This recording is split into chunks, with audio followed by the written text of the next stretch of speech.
Welcome. Tonight, we're traveling through the hidden corners of the Star Wars galaxy, the unexplored regions, forgotten civilizations, and ancient mysteries that shaped the stars long before the stories we know. From worlds no map has ever captured to species whose origins remain unknown, this is a quiet journey into the secrets of the galaxy. And before we begin, feel free to comment where you're watching from. I always enjoy seeing who's here with us. Now, settle in and let the mysteries unfold. Traveling beyond the galactic rim is not a matter of distance or navigation, because over the decades, every single attempt to cross the turbulence ended in disappearance. Every ship, every crew member, every piece of equipment vanished without a trace. When the first confirmed contact from outside the galaxy finally happened, it revealed exactly why. The beings that arrived brought biology, technology, and strategies completely different from anything in galactic civilizations. What followed showed the true scale of the threat: planetary warfare, decades of population manipulation, and methods of destruction that bypassed every normal defense. Both canon and legend sources reveal 5 key threats that make traveling outside the galaxy a confrontation with extinction. The barrier itself forms the first threat. Scientific evidence proves the galactic rim works as a physical barrier that no normal technology can overcome. In Legend's continuity, specifically R.A. Salvatore's novel Vector Prime, scientists at the Exgal Society set up monitoring stations to study the galactic rim. Their research revealed critical information about what exists beyond the edge of mapped space. The Exgal 4 outpost on Belkadan focused specifically on Sector L30, which their calculations identified as the most likely breakthrough point for contact from outside the galaxy. According to the novel, the theory was straightforward. Turbulence existed beyond the small band of empty space surrounding the galaxy, possibly caused by crossing too near a tremendous gravity field. What made the barrier's nature clear was not survivors returning with warnings, but the fact that nothing ever returned. Several brave warriors and desperate outlaws entered the galactic rim turbulence over the last few decades, yet none were ever heard from again. The novel states this clearly: no distress signals were received, no emergency beacons activated, no debris fields were ever found. Before Yuuzhan Vong's arrival, no one had witnessed evidence of a breakthrough from outside the galaxy. Many scientists argued that such a breakthrough could not even be accomplished. The galactic rim worked as an absolute barrier through natural forces so powerful that normal technology could not overcome them. While scientists had theories about causes ranging from gravitational problems to hyperspace disruptions, the practical result was always the same. Then, something proved the scientists wrong. The outpost detected the breakthrough on their monitoring equipment. 3 enormous world ships, each 10 kilometers across, made entirely of living coral, pushed through the turbulence at Vector Prime, where countless explorers had vanished. The novel describes these vessels as massive living constructs powered by creatures called Dovan basils, organisms capable of locking onto specific gravity fields across millions of kilometers. Within days of detection, all 15 Exgal 4 scientists were killed before transmitting a single warning. Yeoman Carr, a Yuuzhan Vong spy embedded in the outpost for years, released a biological weapon called a molecular plague.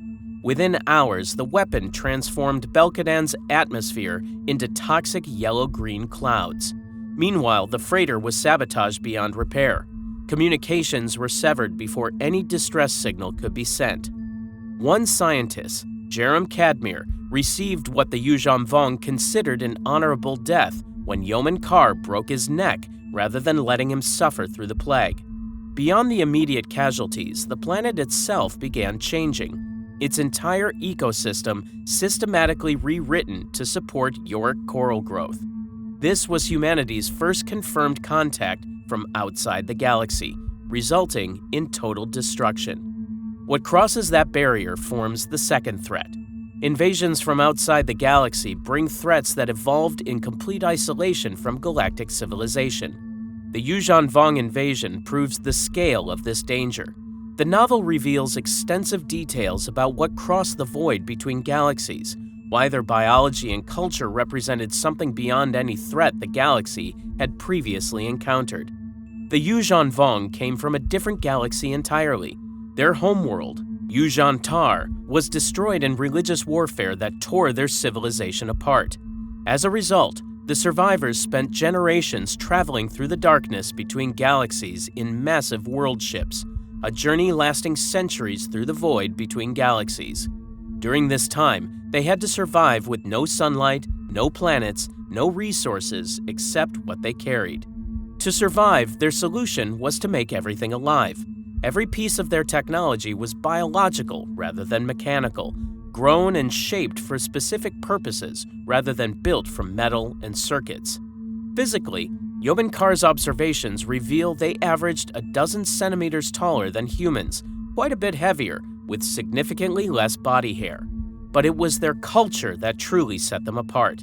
They valued ritual scarring and body modification as marks of devotion, with intentional disfigurement indicating rank and spiritual progress. Yobenkar's features showed this devotion: an often broken nose, an extended tear to his lip, a split eyelid, all intentionally inflicted. These remarkable tattoos and intentional disfigurements served as markers of rank within the warrior caste, with nearly complete tattoo coverage indicating the highest positions. This cultural emphasis on biological modification extended to their technology, which showed sophistication that mechanical engineering could not match. For example, the Uglith masker showed this approach, embedding thousands of tiny tendrils in the wearer's pores to create a complete human disguise, though removal caused intense agony. Similarly, a nullith attached to the face with pincers, while a central tendril snaked down the throat to provide oxygen. Amphistaffs worked as adaptive weapons, serpents that could harden to stone consistency or become flexible whips depending on need. Even their vessels reflected this philosophy. Coral skippers could refuel by eating rocks, while Von Dune crab shell armor was grown rather than forged. But the true strategic advantage came from a different creation. The Yamask served as a telepathic war coordinator capable of breaking minds as easily as it coordinated armies. The novel, Vector Prime, describes this creature in extensive detail. It resembled their god of war, Unyamka the Slayer, with a gigantic brain-like bulk featuring a single huge eye, a puckered maw, many tentacles extending from that bulk. The Yamask stationed at Helska 4 was so massive that its bulbous portion rested in deep water beneath the ice, while tentacles stretched 100 kilometers long throughout the underwater base. Beyond its physical presence, the War Coordinator's capabilities proved devastating to enemy forces. It could bring scattered units into tight focus, allowing coral skippers to fly in perfect unison, making them many times more efficient in combat. This common bond extended to all Yuuzhan Vong warriors, working as a telepathic network that coordinated entire armies across vast distances. Additionally, the Yamask could produce offspring that were trained immediately through mental joining with the parent, allowing rapid expansion of their command structure. However, the creature's most dangerous capability operated on individual targets rather than fleets. Through direct telepathic contact, it could shave away sensibilities until prisoners were left broken, their minds snapped from waves of promised horrors. When Jedi Knight Miko Reglia was subjected to this treatment, he experienced telepathic despair so powerful that his training provided no defense. Those exposed found they could not close their eyes, forced instead to watch their impending consumption while thin tendrils pulled them toward the Yamask's maw. When all these advantages came together in a coordinated invasion, the destruction was absolute. In Legends continuity, the new Essential Guide to Alien Species records that the Yuuzhan Vong War lasted 5 years and killed an estimated 365 trillion sentient beings. They destroyed entire planets using a tactic called Yogan's Core, perfected by a legendary general in the ancient Kremlivian War. The process requires dropping a powerful Dovin basal to the planet's surface. Once deployed, it focuses one beam on the planet's core, the other on the passing moon, creating an inevitable gravitational catastrophe.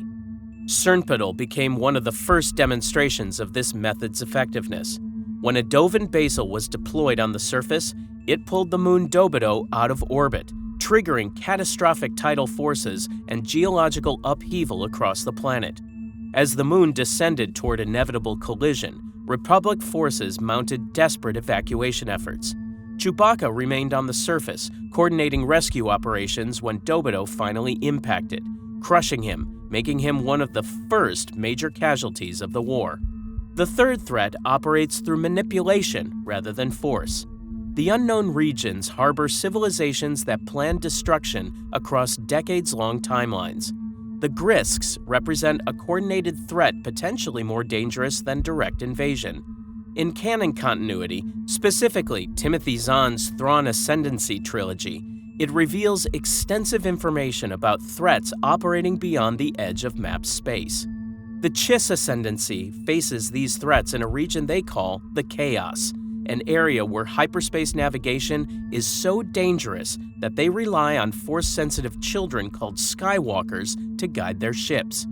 Throughout the trilogy, particularly in Lesser Evil, Zahn explains that Skywalkers navigate through third sight, a mysterious ability that allows Chiss children to perceive dangers in hyperspace and maneuver around them. Without Skywalkers, navigation through the chaos takes several times longer, requiring jump-by-jump calculations where a single mistake can send a ship flying off course.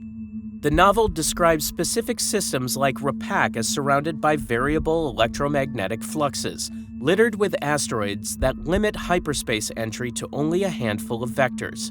These natural barriers make most systems nearly impossible to reach without precise navigation coordinates. Protected by these natural barriers, the Grisks operate from hidden locations and conceal their true appearance completely behind veils and armor with self-destruct systems. No one has ever seen what they look like, and the Lesser Evil novel describes the results of this secrecy clearly. When Grisks are eliminated in combat, their bodies explode with enough force to cause collateral damage to anything nearby, including their own comrades. What remains gives no clues to their biology or origin. Though their appearance remains hidden, their power is impossible to ignore. A single Grisk warship called Fate Spinner, classified as a Shatter-class Warmaster, could destroy an entire battle fleet in 2 hours. This level of military superiority forces even powerful species to serve the Grisks rather than resist them. Throughout Lesser Evil, Grisk representatives deliver explicit threats about who lives or perishes at their pleasure. The second book in the trilogy, Greater Good, reveals how a single Grisk agent planned the near-total destruction of an entire civilization in just 6 months using only 50 infiltrators. This agent, known as Jixtus, wore full veils that concealed his identity completely, served as a coordinator of Grisk operations. Rather than deploying armies or fleets, he relied on precision manipulation. 50 infiltrators called Agbui spread throughout the target population, methodically identifying pressure points, exploiting cultural tensions. The results demonstrated the effectiveness of this approach.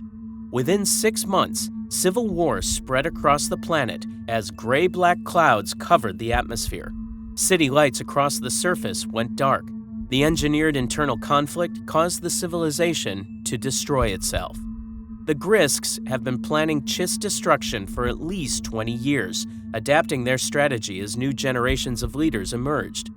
In Greater Good, Jixtus acknowledges that 20 years ago, even 10 years ago, he would have said destruction of the Chiss Ascendancy would be straightforward. However, he adapted his strategy as a new generation of leaders emerged. The novel shows him specifically recognizing Thrawn, Bakif, Arlani, and different types of leaders who think and plan outside normal patterns. The trilogy's final volume, Lesser Evil, establishes the broader scope of Grisk's ambitions. Beyond the Chiss, other nations existed throughout the chaos, all designated for conquest. Once these fall, the main galaxy becomes the next target. The Grisks view lesser space as future territory, with the unknown regions serving merely as the opening phase of a much larger campaign. The Grisks represent strategic manipulation, but other unknown regions threats employ more direct brutality. The Vagari, documented in the Unknown Regions sourcebook, developed warfare tactics that contradicted every principle of civilized conflict. These nomadic pirates systematically captured prisoners from conquered worlds, then chained them in transparent pods welded to the exterior hulls of their warships. As a result, living captives worked as defensive barriers, forcing their opponents into an impossible choice: either destroy the captives to stop the Vagari vessels or allow the raiders to operate without resistance. For years, this tactic terrorized entire sectors until the Chiss Ascendancy finally encountered a Vagari armada in battle. Commander Thrawn eliminated the fleet, yet survivors managed to flee deeper into unexplored space. According to the sourcebook, their ultimate fate remains unknown, which demonstrates a persistent pattern throughout the unknown regions. Defeated threats do not surrender or integrate into galactic society. Instead, they retreat into uncharted territory, potentially regrouping across decades or even centuries before emerging again with adapted tactics. What appears eliminated may simply be waiting beyond the current detection range. The fourth threat defies every biological framework. The unknown regions contains entities that exist beyond normal understanding of life. The Mingle represents the most documented example of what lurks beyond map space. In Legends continuity, the 2010 sourcebook, The Unknown Regions, documents extensive information about threats lurking in unexplored territory. The sourcebook describes Mingle as thick, gray ooze that smells of sweet rot. This substance covers the planet Mugfallow from pole to pole, forming a world ocean of living matter. Unlike static organisms, the entity shapeshifts constantly, creating pseudopods, fanged mouths, eyes on stalks, crawling worms, bat-like flyers as needed. Its origin remains unknown, though some theories suggest it may be from another dimension or another galaxy, tied to reports of shapeless beings from beyond known space. Mingle's age remains unknown, though some sources associate it with the Celestials era circa 30,000 years before the Battle of Yavin.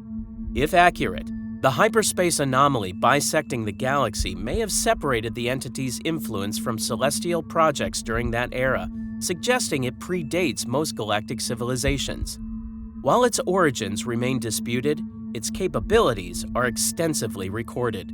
The infection demonstrates biological warfare refined over millennia. According to the sourcebook, Mingle erupts from concealed pools, spreading across its prey's faces before entering through mouths and nostrils. Once inside, the substance penetrates the cranium, consuming blood and muscle tissue to increase its own mass. Within 24 hours, the process is complete. What remains is a hollowed shell filled with the entity's material, with the original consciousness destroyed. However, the body continues working under Mingle's control. These animated hosts display vacant stares and jerky movements despite having no pulse or respiration. When they speak, their voices carry an unnatural buzzing quality with no emotional inflection. Within 7 days, visible decomposition begins as gray fluid seeps from every opening, while the body remains ambulatory. Alternative infection occurs through ingestion of even small amounts. Targets who swallow bean-sized portions experience the same internal consumption over several days, remaining fully conscious throughout the process as the entity systematically hollows them from within. What makes Mingle nearly impossible to eliminate is not its infection method, but its psychological strategy. According to the Unknown Regions sourcebook, Mingle employs documented psychological warfare techniques. Records show the entity repeatedly uses reanimated family members, particularly children, to emotionally manipulate survivors into compromising security systems or opening protective barriers. The planet Mugfallow serves as its central intelligence, now utterly lifeless except for fossilized tree trunks. A ring of derelict warships orbits the world, including rare Gree sail ships. Zim the Despot's treasure barge. Meanwhile, gray pools lurk in caverns and sewer systems across thousands of infected worlds, meaning the entity maintains a distributed presence throughout explored space. While immune to blasters and edged weapons, the substance can be eliminated through fire, acid, poison, or noxious chemicals applied in wide areas. However, destroying individual pools does not eliminate the central intelligence on Mug Fallow. While Mingle Mingle represents biological conquest, another unknown region's threat weaponizes decay. The sorcerers of Rand exist in unique states of disassembly and decay, according to the sourcebook. Chronicler Suket documented encounters revealing their varied forms. Some lacked skin entirely, oozed fluids with each movement, while others existed as blackened skeletons somehow maintaining animation. Some appeared turned inside out with teeth protruding from raw tissue, though the most disturbing manifested as ribbons of flesh swirling through chambers. Their movement proves equally varied, with some hovering above the ground, others scuttling on multiple legs, still others flapping on wings while refusing to descend. Beyond their physical horror, their philosophy sets them apart from all known Force users. Rather than viewing the Force as energy created by life, they worship the dark as the ultimate end of all existence. In their belief system, destruction is inevitable, represents the only true power source. As a result, they reject both Jedi and Sith concepts as limited perspectives, claiming instead to commune with fundamental reality rather than an energy field generated by living things. To pursue this philosophy without interference, they maintain complete isolation. Their base of operations lies deep in the unknown regions within the Perrin Nebula, protected by 12 outpost worlds, accessible only with specific coordinates or Force user guidance. Their belief in inevitable destruction manifests through specific abilities. These powers manipulate decay and death in ways no other Force users have achieved. The fifth lurks even in familiar territory. Extreme dangers exist in relatively well-mapped regions of space, proving that cosmic hazards are not limited to invasion from outside the galaxy or unknown regions exploration. In canon continuity, specifically the 2018 novelization Solo: A Star Wars Story Expanded Edition by Mur Lafferty, the Kessel region demonstrates that naturally occurring hazards and space-dwelling predators can be as deadly as any alien invasion. The Acades Maelstrom near Kessel combines every imaginable spaceflight hazard into a single region. The novelization describes it as ionized gas and debris swirling around a massive gravity well, with temporal distortion making it impossible to plot a direct course through. According to the droid navigator L337, ships that enter the Maelstrom do not return. Inside exist carbon bergs the size of planets, colliding with each other within massive electrical storms that render standard sensors useless. The standard Kessel run requires over 20 parsecs to navigate around the Maelstrom, but Han Solo completed it in under 12 parsecs by cutting directly through. This achievement saved approximately 25 to 30 light-years of travel distance while requiring simultaneous navigation through temporal distortion, gravity anomalies, electrical storms, planet-sized obstacles, and complete sensor blackout. However, the Maelstrom contains more than environmental hazards. The Summa Verminoth encountered during Han's run proves that life can adapt to even the most extreme conditions. This creature measures equal to an Imperial Star Destroyer at approximately 1,600 meters long, floating dormant in electrical storms that would destroy normal ships.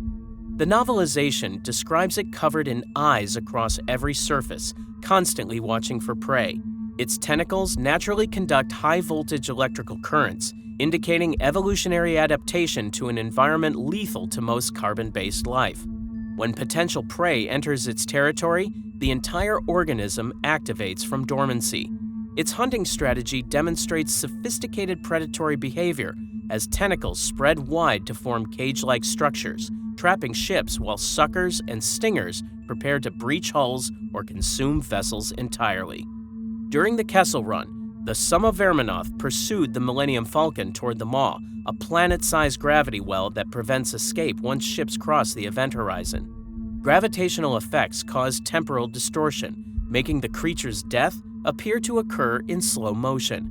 Its tentacles stretched beyond structural limits, snapped as different portions were consumed by the gravity well at different rates.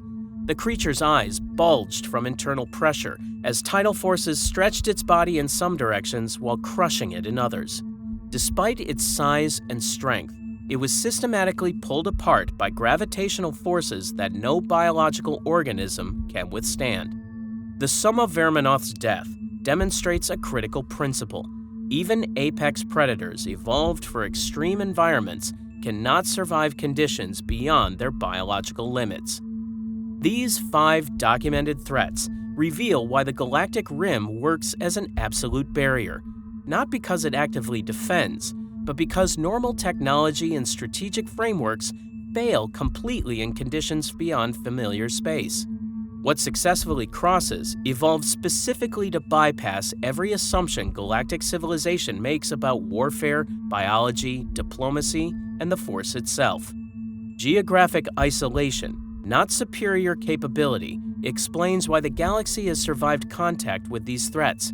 When that isolation breaks down, casualties are measured in trillions. But threats from outside the galaxy were not the first species whose isolation produced powers that threatened galactic civilization. In Legends continuity, tens of thousands of years earlier, the Sith species existed in complete isolation within the Stygian caldera before Dark Jedi exiles discovered them around 6900 BBY. Contact with the galaxy transformed them into a threat that would nearly destroy the Republic during the Great Hyperspace War.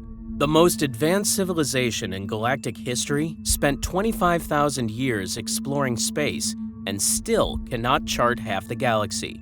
Because the failure was never about resources or willpower. In fact, the Republic possessed thousands of exploration vessels, millions of scouts, and technology capable of crossing the entire galaxy in days, and none of it mattered. The truth is, the unknown regions and the Outer Rim remained blank on official maps for reasons that were never purely physical.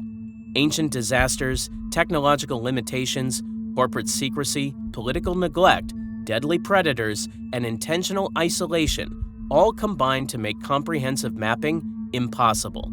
Upon exploring both canon and legend sources, I have found 6 key reasons that explain why half the galaxy remains unexplored. The first reason involves an ancient catastrophe that permanently broke the unknown regions. In canon continuity, specifically Timothy Zahn's novel Thrawn Ascendancy, Chaos Rising, the narrative reveals critical information about why the unknown regions remain largely unmapped. The chaos, as the Chiss call it, was not always this way. The novel explains that thousands of years ago, a series of chained supernova explosions throughout the region sent huge masses tumbling at high speeds between the stars. Some of these masses smashed into asteroids or whole worlds, while others sparked more supernovas with their near-light-speed impacts, creating a chain reaction that spread destruction across thousands of light-years. Before this disaster, travel between any stars had been no more difficult than it was now to travel in the Ascendancy. But the chain reaction of exploding suns destroyed that forever. The destruction left behind constantly changing hyperlanes that made any voyage longer than a couple of star systems difficult and dangerous. Combined with regions of heavy energy interference, these conditions produce hyperspace lanes that shift so often that maps become useless within weeks. The novel describes the Ascendancy as an island of calm surrounded by twisted hyperspace lanes and ever-changing pathways that slowed travel and choked trade for all those who lived out there. The worst examples are what the Chiss call box systems. These systems have unusually strong energy fields wrapped around their outer edges, mixing with solar wind to block hyperspace travel even more than usual.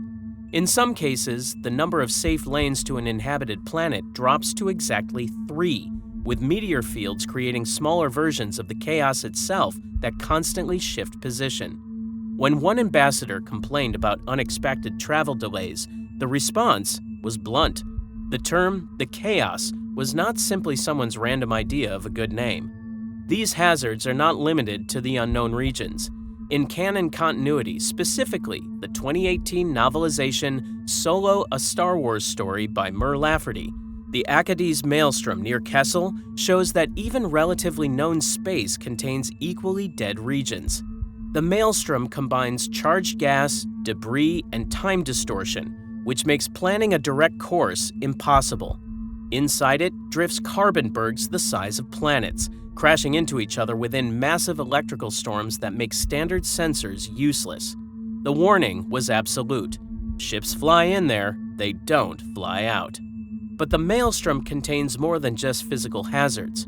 It also harbors the Summa Verminoth, a creature equal in size to an Imperial Star Destroyer that floats dormant in electrical storms. Its body is covered in eyes across every surface, with tentacles that crackle with electricity and suckers and stingers ready to capture prey. When the Millennium Falcon encountered this creature, time seemed to slow as it was pulled toward the Maw gravity well. The Summa Verminoth's tentacles stretched and snapped, consumed by the gravity well before the rest of its body could follow. Even a predator of this size could not escape the forces at work in the Maelstrom. And the Maelstrom is far from the only region with these dangers. In canon continuity, Chuck Wendig's novel, Star Wars Aftermath: Empire's End, describes the unknown regions as closed off by a maze of solar storms, rogue magnetic fields, black holes, gravity wells, and things far stranger. Any who tried to cross that maze did not survive. Their ships were either destroyed outright or returned to the galaxy empty of crew. Communications failed completely, coming back as either static or mad ramblings that made clear the explorer had lost their mind out there in isolation. The second reason emerges because standard technology fails completely, requiring special navigators that few civilizations possess. In canon continuity, Thrawn Ascendancy: Chaos Rising reveals that regular navigation computers cannot handle conditions in the unknown regions. The Chiss Ascendancy relies on Force-sensitive children called Skywalkers to navigate because standard technology fails completely. Without Skywalkers, travel takes 7 times longer because it requires dangerous jump-by-jump calculations where a single mistake could send a ship flying off course. The novel documents a specific example. With a Skywalker, a journey to the Repack system took 7 hours, but without one, the same journey would require 49 hours. This difficulty stunted trade for all those who lived in the region, preventing economic development and cultural exchange. And jump-by-jump travel brought its own risks. Expected detours were common, with navigators forced to make small course changes when planned routes proved impassable.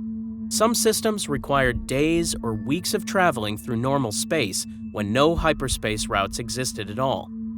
Regions described as more tangled than usual, even for the chaos, could strain navigators and extend journeys far beyond any prediction. So how do Skywalkers actually navigate?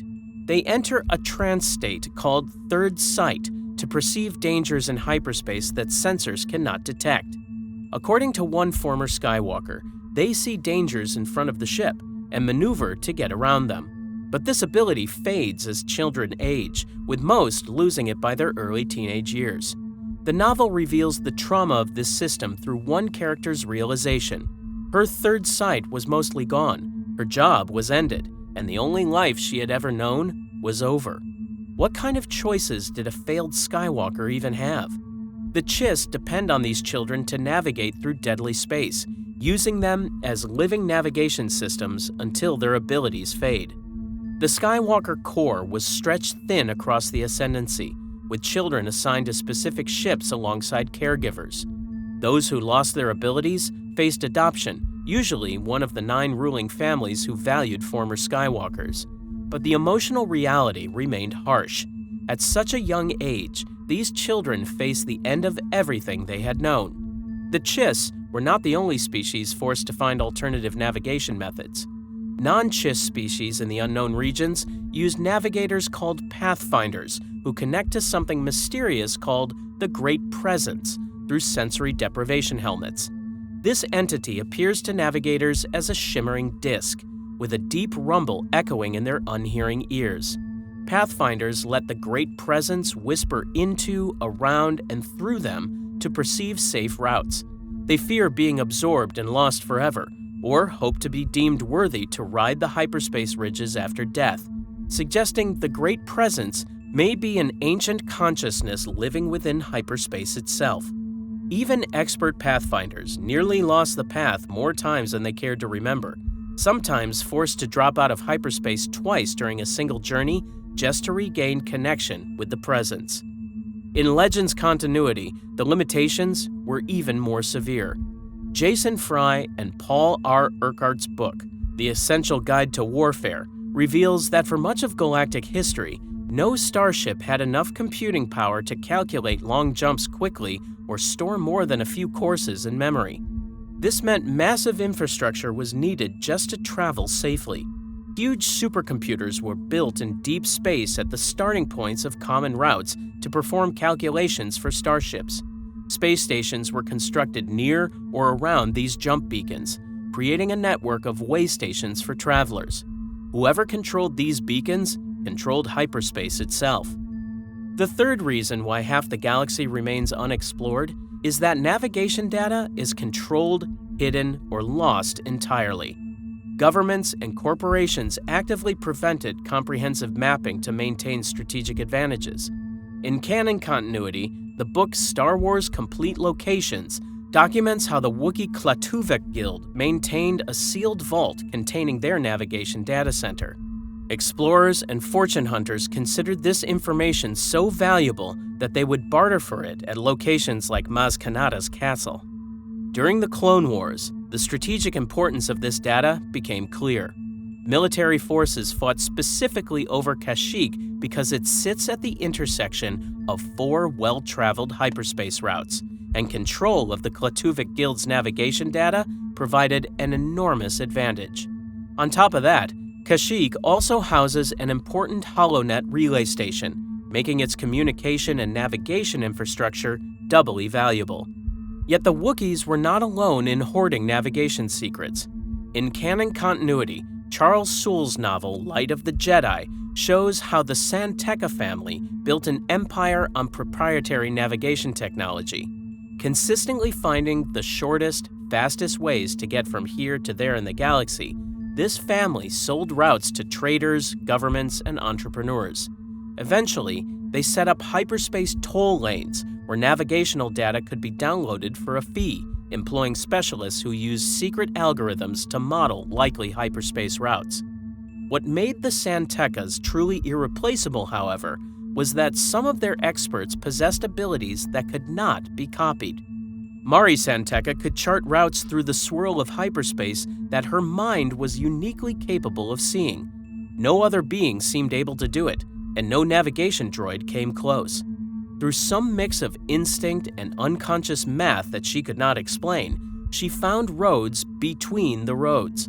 As a result, when individuals like her perished, their knowledge parted with them. Similarly, The Essential Guide to Warfare, a legend source, reveals how corporations use navigation data to control expansion. Rather than sharing navigational information, the Trade Federation and shipping corporations hoarded it to control expansion. Independent explorers could not access route data that already existed, keeping vast regions effectively unmapped even when the physical routes were known. Wookiee Klatuvek routes were long considered the stuff of legend, kept secret for commercial advantage. Later on, Chewbacca used them profitably for smuggling and eventually passed them to Princess Leia after the Battle of Hoth. Beyond corporate secrecy, navigation data also proved vulnerable to accidental loss and calculated sabotage. According to the sourcebook, the Bureau of Ships and Services seeded Pius Dea warships with rogue navicomputer code, causing thousands of ships to be lost permanently when their navigation systems failed. A similar fate befell the Katana fleet before the Clone Wars when a hive virus drove its crews insane, and the captain jumped the ships blindly into hyperspace. Even when the routes were known, they could still disappear. Without constant updates, rarely used hyperspace lanes can vanish within a few years. Pirates made this worse by towing ice asteroids into narrow hyperspace lanes through the Indrexu spiral, intentionally blocking travel. In fact, ancient navigation data was so valuable that the Empire demanded deep space exploration of the unknown regions using old routes uncovered in the captured Jedi Temple. Comprehensive galactic maps may have existed in the distant past, yet were lost over time, with fragments now scattered across archaeological sites rather than integrated into modern navigation systems. The fourth reason emerges from political decisions rather than physical barriers. Republic and imperial governments purposely limited expansion efforts, leaving vast regions unexplored because of strategic priorities and resource constraints. In canon continuity, Charles Soule's Light of the Jedi reveals how recent Republic expansion into the Outer Rim actually was during the High Republic era. Chancellor Lina So pledged to bring the Outer Rim worlds into the embrace of the Republic through ambitious outreach programs known as the Starlight Beacon. At that time, the Outer Rim sat at the border of what is known, and the Republic's reach remained limited because the region served as a haven for anyone seeking to escape its laws. To address this, the Starlight Beacon space station was being constructed specifically to extend Republic presence as a ray of hope for all to see in the far reaches of the Outer Rim. Beyond symbolism, the beacon would also serve as a communications relay that would boost transmission times in the region by a factor of 10. Chancellor So envisioned connecting the galaxy in a way it had never been connected before. She saw a galaxy where strengths shore up weaknesses, from the core to the farthest planet at the edge of the rim. Yet this vision also revealed something troubling. The Republic had failed to connect these regions despite having thousands of years to do so. In fact, the Republic's ability to function depended entirely on hyperspace infrastructure. As the novel states, if the Republic somehow lost the ability to travel through hyperspace, all of it would end. There would be no more Republic. This dependence became painfully clear when hyperspace blockades were implemented following the Great Disaster. Entire sectors became stranded almost immediately. Officials acknowledged that the blockade would strangle that part of the Outer Rim because not every world there is self-sufficient. Billions of people depend on those lanes for food and other essentials. Making matters worse, 18 separate emergence events following the initial disaster spread destruction across the Outer Rim, with some debris potentially still trapped in hyperspace, waiting to emerge and wreak devastation somewhere else. However, it was corporate control that had prevented earlier expansion in the first place. In Legends Continuity, the Essential Guide to Warfare documents how megacorporations treated unexplored space as a private preserve for commercial exploitation. In frontier regions, particularly in the Outer Rim, central authority was often weak to the point of being non-existent, and abuses went unchecked. Wealthy worlds colonized new planets in the Rim with scant regard for the rights of indigenous species, while transportation monopolies choked off commerce by shutting out competitors from Rim spaceports and refusing to share navigational information. Meanwhile, military forces concentrated in the core and inner Rim, leaving the frontier neglected. Grand Moff Tarkin's mutual defense pacts with adjacent sectors to share navigational data among planetary security forces demonstrated fragmented control rather than unified authority. Because of this fragmentation, no single government possessed complete navigational data for the entire galaxy. A unified exploration authority to systematically map all reachable systems simply never existed. The fifth reason why half the galaxy remains unexplored is perhaps the most terrifying. Deadly threats lurk in unexplored space, killing anyone who enters. The unknown regions harbor civilizations and creatures that destroy explorers before they can report what they found. In canon continuity, specifically the Thrawn Ascendancy trilogy, extensive information emerges about threats operating beyond the edge of map space. Among these threats, The Grisks represent a coordinated danger potentially more devastating than direct military invasion. In the novel Lesser Evil, a single Grisk warship called Fate Spinner, classified as a Shatter-class Warmaster, could destroy an entire battle fleet in 2 hours. Military superiority at this level forces even powerful species to serve the Grisks rather than resist them. Throughout the trilogy, Grisk representatives deliver explicit threats. Entire civilizations live or perish at their pleasure. According to them, they can crush civilizations like boulders turned to fine sand, or twist their culture, lives, and very souls to do their bidding. What makes the Grisks particularly dangerous is their patience and cunning. The novel Greater Good reveals how a single Grisk agent named Jixtus planned the near-total destruction of an entire civilization in just 6 months using only 50 infiltrators. These agents, called Agbui, spread throughout the target population, methodically identifying pressure points and exploiting cultural tensions. Within 6 months, civil war consumed the planet. Gray-black clouds covered the atmosphere from fire and blast debris, and city lights across the surface went dark. Rather than attacking directly, the Grisks engineered internal conflict that caused the civilization to destroy itself while they watched from safety. For at least 20 years, the Grisks have been planning the destruction of the Chiss, adapting their strategy as new generations of leaders emerged. Jixtus himself acknowledges that 20 years ago, even 10 years ago, he would have said destruction of the Chiss ascendancy would be straightforward. However, he adapted because a new generation of military leaders had arisen who could not be trusted to walk recklessly down the well-worn paths of manipulation. Beyond the Chiss, the trilogy establishes that other nations exist throughout the chaos, all designated for conquest. Once these fall, the main galaxy becomes the next target. Perhaps most unsettling is that no one knows what the Grisks truly look like. They wear armor with self-destruct systems that activate on death to prevent their bodies from being examined. What little the self-destruct leaves behind gives no clues to their biology or origin. When Grisks are eliminated in combat, their bodies explode with enough force to cause collateral damage to anything nearby, including their own comrades. Even in death, they ensure no information escapes. In Legends continuity, different but equally dangerous threats patrol the unknown regions. Timothy Zahn's novel Outbound Flight documents the Vagari, nomadic raiders who prey on the weak throughout the region. Their methods are calculated. They attach prisoners to the outside of their warships as shields. Anyone who attacks faces an impossible choice: arm the prisoners or let the Vagari escape.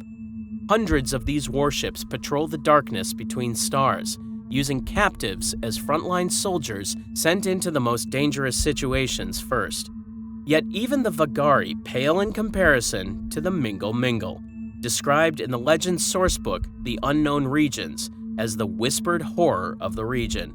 This entity takes the form of thick gray slime that covers the entire planet Mugfallo like a living ocean, stretching from pole to pole. Constantly shapeshifting, it creates pseudopods, fanged mouths, eyes on stalks, crawling worms, and bat-like flyers as needed. According to the sourcebook, it has staked its claim to thousands of worlds in the Great Spiral Galaxy. Its infection method represents biological warfare refined over millennia. The substance explodes from concealed pools, spreading across its prey's faces before entering through mouths and nostrils. Within 24 hours, the prey becomes a hollowed-out vessel filled entirely with the entity's material. Despite having no pulse or respiration, the body continues functioning under Mingle's control, displaying vacant stares and jerky movements. Most disturbing of all, the prey remain conscious throughout the process, fully aware of what is happening to them as they are taken over from within. Threats like these explain why ships fly into the unknown regions and never fly out. These dangers are not mere obstacles to be overcome. They are intelligent predators, patient strategists, and ancient horrors that have been waiting in the darkness for millennia. The sixth and final reason why half the galaxy remains unexplored comes from cultural decisions rather than physical impossibility. Species and civilizations intentionally isolate themselves from galactic contact, maintaining hidden settlements that explorers never discover because these populations actively avoid detection. In canon continuity, the book Star Wars Complete Locations provides specific examples of this willful isolation. Camino demonstrates the most extreme case. Located in a dwarf satellite galaxy beyond the outer rim, the planet receives very little traffic and only as much trade as necessary to supply the basic needs of its inhabitants. Visitors are rare because of the remoteness of the planet, and its extensive rainy season deters all but the occasional representative. More specifically, as shown in the 2022 animated series Tales of the Jedi episode The Sith Lord, Camino was deleted from the Jedi archives by Count Dooku, which is why Obi-Wan Kenobi had to seek information from Dex's diner rather than official Republic records. This calculated data deletion kept the planet hidden for over a decade while the clone army was developed in complete secrecy.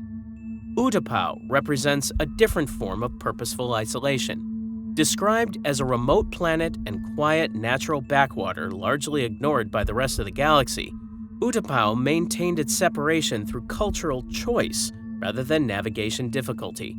According to the book, the planet could have joined the galactic civilization, but chose to remain separate, avoiding the political entanglements that came with Republic membership.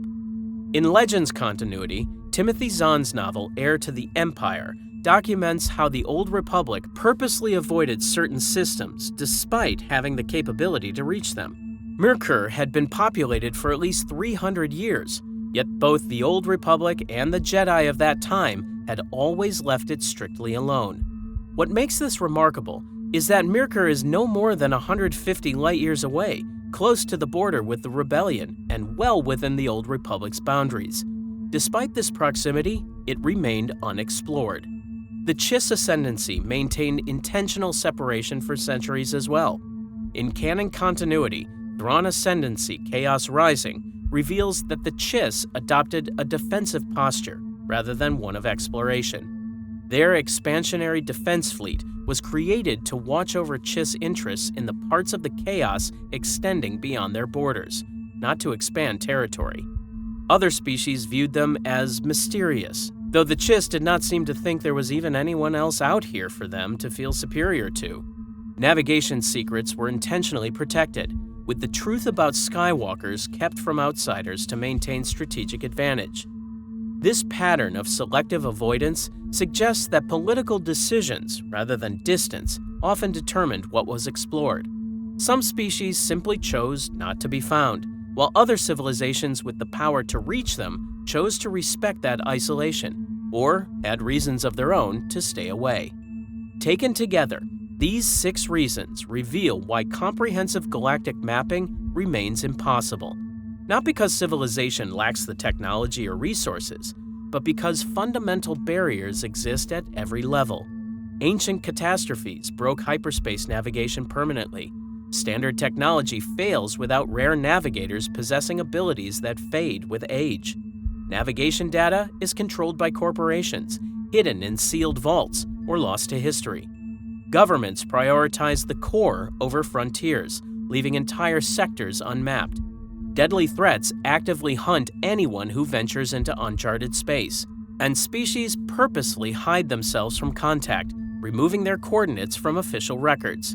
In many ways, geographic isolation explains most of galactic history. Species developed in complete isolation because no one could reach them safely. Civilizations rose and fell without ever making contact with the wider galaxy. Entire regions remained blank on official maps despite being populated by billions, simply because no government possessed both the capability and motivation to chart them. When that isolation breaks down accidentally, however, the results prove disastrous. The Great Disaster, in the light of the Jedi novel, killed thousands through a single navigation error. On the other hand, in the Legends continuity, the Yuuzhan Vong invasion killed 365 trillion beings across the galaxy after emerging from regions no Republic scout had ever charted. These extragalactic invaders appeared without warning from beyond the edge of galactic space, destroying and conquering everything in their path until they eventually claimed Coruscant at their galactic center. Similarly, First Order forces constructed Starkiller Base in the unknown regions, where New Republic intelligence never detected them. They built an entire planet into a superweapon that destroyed the Hosnian system before anyone knew it existed. The unexplored galaxy is not empty. It is full of dangers waiting to emerge, civilizations hiding in plain sight, and secrets that could reshape the balance of power. Half the galaxy remains uncharted, not because no one tried to map it, but because the galaxy itself resists being known. But unexplored space did not just hide primitive species waiting to be discovered. In the unknown regions, entire empires built themselves in secret while the Republic and Sith fought their wars. The most powerful of these was the Eternal Empire, ruled by a being who had already lived for thousands of years under different names: Vitiate, Tenebrae, and Valkorion. He constructed a civilization so advanced that when it finally emerged, it conquered both the Republic and the Sith Empire all at once. Coruscant stands as the galactic capital, the seat of the Senate, home to the Jedi Temple, and the center of civilization for 25,000 years. But the Coruscant you see in the films only shows the surface, and the surface is hiding secrets that go down 5,000 levels deep. Over millennia of construction, the Republic built upward continuously, stacking new layers on top of old until the original planetary surface disappeared beneath artificial platforms kilometers thick. They created 5,127 distinct levels, and each level tells a different story. At the summit, senators debate in marble halls. In the middle levels, millions work in factories that never stop. In the depths, organized crime syndicates control entire districts that the Republic forgot centuries ago. At the very bottom, toxic air and collapsed ruins hide the foundations of everything built above. This video descends through every single level of Coruscant, from the Senate District on level 5127 down to the original planetary surface at level 0. I've gone through canon and legend sources to piece together the complete structure of the city planet. So, enjoy. Level 5127 represents the absolute summit of Coruscant's construction. This is the surface level, the only elevation on the entire planet where natural sunlight reaches the streets without filtering through thousands of levels of buildings above.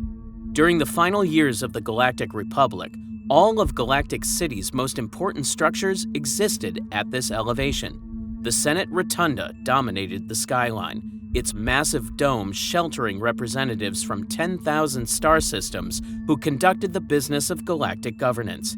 Nearby stood the Jedi Temple, 5 ancient spires that had served as headquarters of the Jedi Order for over 1,000 generations. But the surface level depended on the infrastructure hidden below.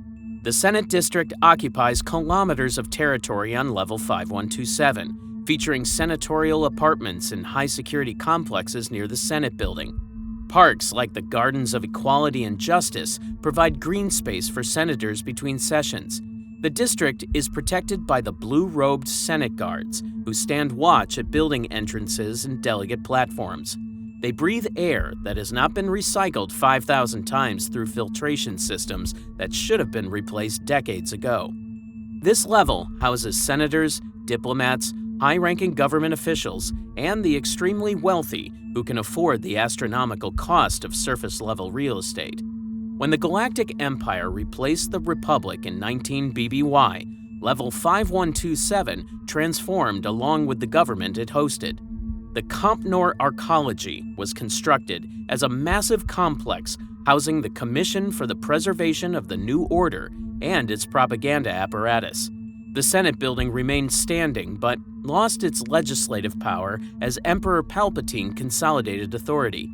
Meanwhile, the Jedi Temple became the Imperial Palace after Order 66 eliminated the Jedi, with its halls converted into administrative centers and Palpatine's personal residence. The surface level maintained its social functions throughout the Imperial era. Wealthy residents continued hosting events in penthouses while diplomats negotiated treaties. The level's high-end establishments operated without interruption despite the changing government. What made all of this possible lay 127 levels below. Level 5127's infrastructure depended entirely on Level 5000. Level 5000, situated just 127 levels below the surface, presents a stark contrast to the luxury above. While Level 5127 receives natural sunlight, Level 5000 operates without it, providing power for all levels above. This level houses Coruscant's central power distribution grid, featuring massive generators that produce enough energy to illuminate entire star systems if pointed in the right direction. The machinery operates continuously, producing a low-frequency hum audible throughout the entire level. The Clone Wars demonstrated how vital Level 5000 was to Coruscant's survival when Separatist infiltrator demolition droids, operating under General Grievous's orders, targeted the central power distribution generator. The strike destroyed machinery that had run continuously for centuries, triggering a cascade failure that spread across the grid within 2 minutes. Entire sectors of the upper city lost power instantly. Hospitals experienced life support failures, and traffic control networks went offline, sending speeders colliding into buildings across multiple districts. Within hours, the casualty count reached into the thousands, prompting the Senate to convene an emergency session that resulted in bank deregulation legislation, accelerated clone production, and further expanding Chancellor Palpatine's wartime authority. In Legends continuity, a separate incident involving the Star of Isken strike triggered the Enhanced Security and Enforcement Act through similar mechanisms, with both incidents serving to expand Palpatine's power. Level 5000 also explains Coruscant's numbering system. Higher numbers indicate higher altitudes. Level 1 sits at the bottom, built on the planet's actual surface before millennia of construction buried it, while Level 5127 sits at the top, reaching into the stratosphere where the air grows thin. Everything in between was constructed over 25,000 years of continuous building. Level 5000 marks a boundary between the elite districts above and what Coruscant natives call the underlevel below, which operates under different social and economic conditions than the surface. The generators here run on fusion cores that could vaporize a city block if mishandled, so thousands of technicians work in rotating shifts, monitoring power flows and preventing meltdowns. They live in utilitarian housing blocks built directly into the generator infrastructure and rarely visit the surface levels. Yet, their work determines whether billions of beings above have light, heat, and air. The mid-4000 levels reveal the industrial infrastructure that sustained the upper city. Dropping into the 4000s, we leave behind the elite residential spires and enter the upper undercity, a middle band of older industrial zones, commercial districts, and government facilities that keep the machinery of civilization moving forward. Level 4888 exemplifies this zone. Imperial-era records describe it as a manufacturing district that produced everything from droid components to military uniforms around the clock. The factories operate continuously, staffed by beings who have never seen actual daylight and never will during their entire lives. During the Clone Wars, these facilities produced equipment for the Grand Army of the Republic at a pace that would have been impossible without automation and 3-shift rotations. After the Empire took control, they switched to producing stormtrooper armor and TIE fighter components without missing a single production quota. The machinery does not care who wins the conflict or what ideology drives the orders.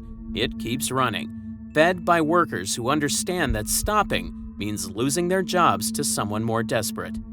Level 4643 appears in bureaucratic records, but little else. Mentioned in shipping manifests and transit logs, the kind of level that exists but does not matter to anyone important enough to remember it. Warehouse districts like this stretch for kilometers in every direction, storing goods that will be shipped to 1,000 worlds. Cargo speeders move through enclosed highways, hauling containers from landing bays to distribution centers, transporting products that keep the galaxy's economy flowing, while the haulers earn enough credits to avoid starvation. Small cantinas operate in alcoves between warehouses, serving shift workers, while families live in compact apartments carved into old factory buildings. The numbering system reveals something crucial about Coruscant's structure. Level 3204, known as the Alderaanian District, demonstrates how mid-levels functioned during the Republic's height. Alderaanian expatriates constructed an entire neighborhood here, recreating their homeworld's architecture in miniature despite the astronomical cost and engineering challenges. The district featured towers built in Alderaanian architectural style, alongside artificial gardens where specially treated plants grew under UV lamps that simulated Alderaan's sun. The district thrived for centuries, hosting diplomats and artists who wanted a taste of their homeworld without leaving the capital. Then, the Death Star destroyed Alderaan in 0 BBY, and the district transformed overnight into a memorial, a ghost neighborhood where survivors gathered to mourn a homeworld they could never see again. The Empire sealed off the district temporarily, claiming it required investigation, but the real concern was the grief and rage building in the streets. Eventually, the district reopened, but it was never the same. The gardens fell into disrepair, and the buildings stood empty. After the Empire's fall, the fate of Level 3204 remains undocumented in official records. Below 3000, Coruscant's entertainment districts begin. These levels sprawl across kilometers, offering gambling, clubs, and various legal and illegal experiences. Holographic billboards tower 5 stories high, advertising shows and establishments, and the streets operate continuously since no natural day-night cycle exists this far from the surface. But not everyone who entered these entertainment districts came looking for pleasure. The Uskrew Entertainment District on the upper end of this zone became notable during the Republic's final days. Jedi sometimes walked these crowded streets, pursuing bounty hunters or tracking separatist agents through masses of pleasure seekers who did not want to know about galactic politics. Anakin Skywalker chased the shapeshifter Zam Wesell through Uskrew's airways in 22 BBY during the final days of the Republic before the Clone Wars began, dodging traffic while she fled toward the Outlander Club and whatever safety she thought waited there. When he finally caught her in an alley behind a cantina, she fell, attempting to reveal warnings about a plot bigger than anyone imagined. The Outlander Club deserves special mention in any discussion of Coruscant's entertainment culture. This massive establishment sprawled across multiple sublevels, offering gambling, drinks, and end sticks to anyone with credits to spend and discretion to forget what they saw. Inside, a dozen species mingled in the main room while music played continuously. The crowd mixed in ways that would be impossible on the surface. Laborers spending their week's wages, senators slumming for thrills they could not find in legal establishments, smugglers making deals that would never appear in official records, and Jedi hunting leads that might prevent the next crisis. Contraband changed hands in dark corners away from the main floor, while beings exchanged information for payment, understanding that information held more value than gold when used properly. In Attack of the Clones, Obi-Wan Kenobi used a Jedi mind trick on end-stick dealer Ilan Selsabagno here. According to supplementary material, Selsabagno did rethink his life afterward, opening a legitimate fruit business. Further down in the entertainment districts, the Outlander Club was just one establishment among thousands competing for attention. The galaxy's Opera House sat in the district's heart, hosting performances that drew audiences from across the galaxy. The entertainment districts also contained Coruscant's underworld justice system.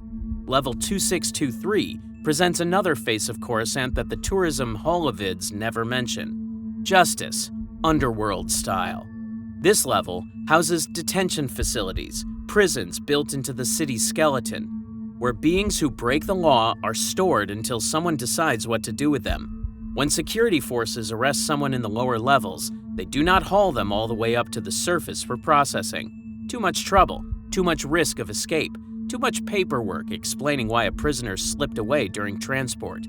Instead, they place offenders in detention blocks like the one on level 2623, where cells are carved into solid duracrete, and the only light comes from force fields securing the cells. During the High Republic era, over 300 years before the Clone Wars, authorities arrested the intoxicated Toydarian on level 1392 for disturbing the peace.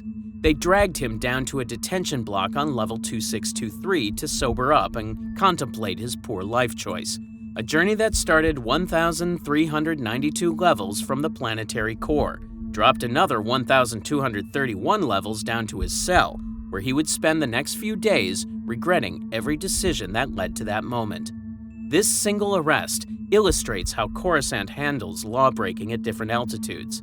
The upper levels receive courts, lawyers, and due process that can drag on for months, while the lower levels receive a cell on level 2623 until authorities decide the prisoner is no longer worth the trouble, then release them back onto the streets with a warning that will not stick. These detention levels serve purposes beyond simple punishment, functioning as staging areas where dangerous lawbreakers wait while investigators figure out what to do with them. Some prisoners get transferred upward for formal trials that might result in justice. Others are released due to overcrowding because authorities could not be bothered to process them properly, and some simply disappear into the system, lost in the bureaucracy of a planet with over 1 trillion inhabitants where keeping track of everyone is impossible. On Coruscant, it's easy to vanish if not important enough for anyone to remember. Level 2046 offers a glimpse of ordinary life in the mid-levels during the Empire's reign. This level housed a community of workers who kept Coruscant's systems running without ever receiving credit for their essential labor. They repaired atmospheric processors that recycled the air everyone breathed, maintained water distribution systems that delivered clean water to billions of homes above them, and cleaned waste recycling plants that no one wanted to think about, but everyone depended on daily. Despite its importance, this essential maintenance work received little recognition. A thriving market operated on level 2046 despite the challenging economic conditions, with shops selling everything from replacement parts to fresh food, though produce quality varied after being shipped through 5,000 levels of the city. One establishment, Desi's Noodles, became a local landmark by operating across multiple levels and serving cheap meals to workers, specializing in a synthetic noodle dish that cost barely a credit and provided enough calories for an 8-hour shift. But even these modest lives came under pressure as the Empire tightened its grip on every aspect of Coruscant society. Imperial officers started running protection rackets on level 2046, demanding regular payments in exchange for security services that everyone understood as threats. Stormtroopers would walk into shops, lean against counters, and casually mention that maintaining order was not free, and accidents happened to businesses that did not contribute to community safety. Many shop owners paid because they understood the alternative. Some resisted out of principle or pride.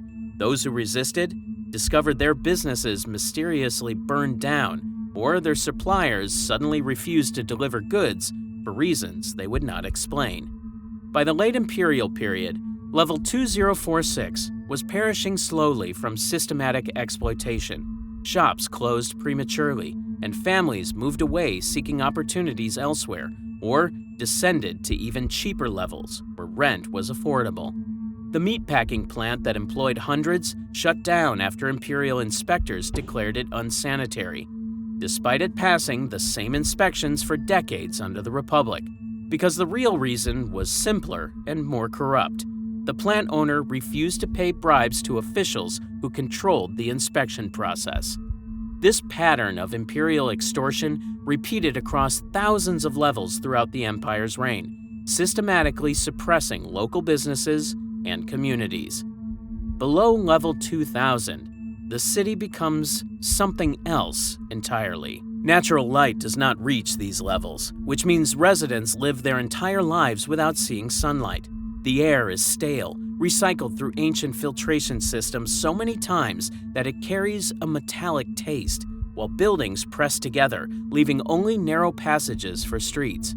Meanwhile, the infrastructure shows visible strain, sagging durasteel beams, walls bulging under pressure, and cracks sealed with temporary foam.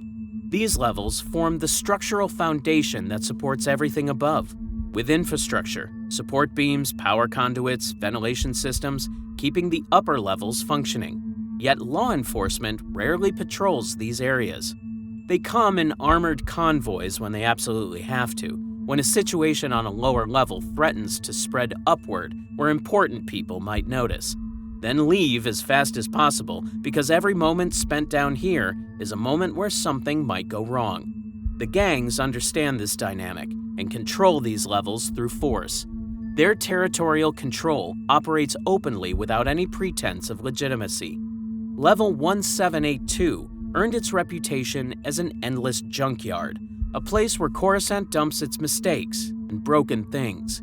Crashed speeders pile in heaps 5 stories high, their twisted metal frames forming unstable piles of debris that shift without warning, while broken droids rust in scattered pieces with their valuable parts scavenged by whomever arrived first. Old building materials, outdated technology, discarded furniture from upper-level homes, all of it ends up here, accumulating over decades of dumping from upper levels. But people live here despite the dangers and squalor. They carve homes into the scrap heaps, welding together shelters from starship hulls and sheet metal salvaged from demolished buildings. They hunt through the junk for salvageable components, selling anything valuable to dealers who come down from upper levels looking for deals on parts they can resell for profit. It's a dangerous existence where unstable towers of debris collapse without warning, crushing anyone underneath.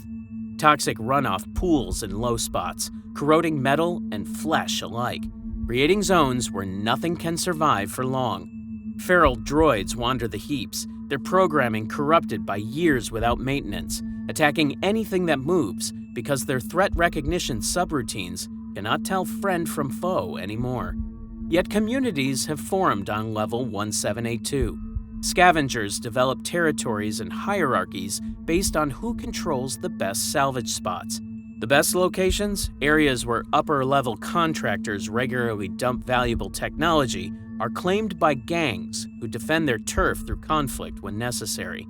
Smaller operators work the margins, hoping to find valuable salvage that will allow them to relocate to a higher level.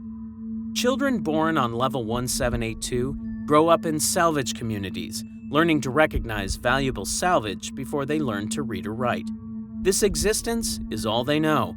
Life beyond these heaps of garbage remains unimaginable to them, including levels where the ground is solid and buildings stay standing for more than a few years without collapsing. One story tells of a Herglick informant who directed fugitives to hide on level 1782, reasoning correctly that no one would search a literal trash heap for escaped prisoners. He was right. The fugitives disappeared into the scrap heaps and were never found. Moving deeper into the underworld, the levels reveal how far the Republic's control had truly slipped.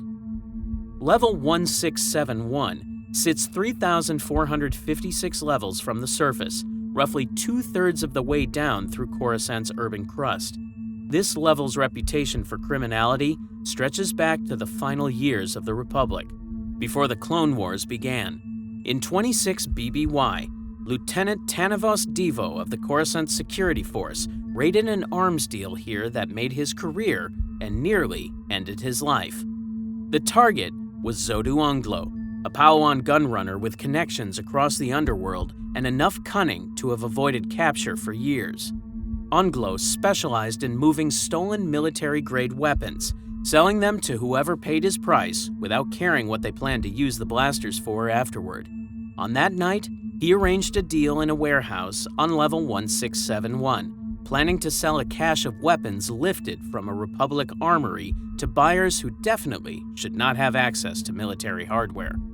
Devo's intelligence network tipped him off about the transaction. The lieutenant assembled a strike team and moved in as credits were changing hands and the buyers were inspecting their new merchandise. The resulting firefight illuminated 3 blocks in every direction. Unglo's guards opened fire the instant they spotted badges, not waiting for anyone to announce they were under arrest. Devo's team returned fire immediately, pinning the lawbreakers behind cargo containers while calling for backup that might arrive too late to matter. The warehouse itself was a maze of storage crates and dark corners, perfect terrain for an ambush or a last stand. For 20 minutes, blaster bolts crisscrossed the space, sparking off Durasteel support beams and punching through the cheap corrugated metal walls. Then, Devo flanked the defenders through a ventilation shaft no one was watching, coming up behind them through the darkness and catching them completely by surprise. Unglo surrendered when he felt a blaster pressed against the back of his head and realized his situation had become hopeless. Devo's case report describes Level 1671 as a hostile zone where standard law enforcement procedures do not apply. Officers operate surrounded by beings who view them as invaders. The report notes that without proper backup and heavy weapons, entering Level 1671 results in casualties. This case file reveals how the Republic viewed its own lower levels. Even before the Clone Wars and the Empire's rise, Coruscant had lost control of huge swaths of the underworld, where outlaws operated openly and law enforcement only intervened when crimes affected upper levels or someone important demanded action. The 1300s contain the levels that define Coruscant's underworld in popular imagination. The 1300s, especially Level 1313, define Coruscant's illicit underworld. These levels are well known in the lower city, but largely unknown on the surface, attracting those seeking to operate outside Republic or Imperial law.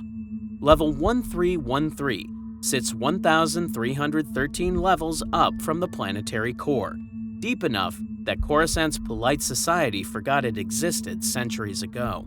During the Clone Wars, most citizens on the upper levels did not know there was a Level 1313, as it was not part of their awareness.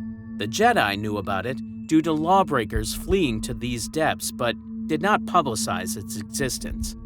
The level's architecture reveals its age through every crumbling surface. Buildings here date back thousands of years, constructed during Coruscant's early urban expansion, when the city still had open ground and natural sky. Structures that were never meant to be buried under 5,000 levels of newer construction, but were instead streets and buildings originally constructed on the surface before being buried. But the city built upward continuously, leaving these old districts in permanent darkness. The buildings lean against each other for support, with foundations settling unevenly. Walkways sag under the weight they were not designed to carry, and mold grows on most surfaces due to moisture and poor ventilation. Ahsoka Tano learned about 1313 the hard way when she had nowhere else to run. Falsely accused of attacking the Jedi Temple in 20 BBY, she fled to the underworld to escape Republic forces who thought she was an extremist. With nowhere else to turn and no one to trust, she descended to 1313, hoping to lose herself in the crowds where Jedi rarely ventured. Gangs controlled the streets and demanded tribute.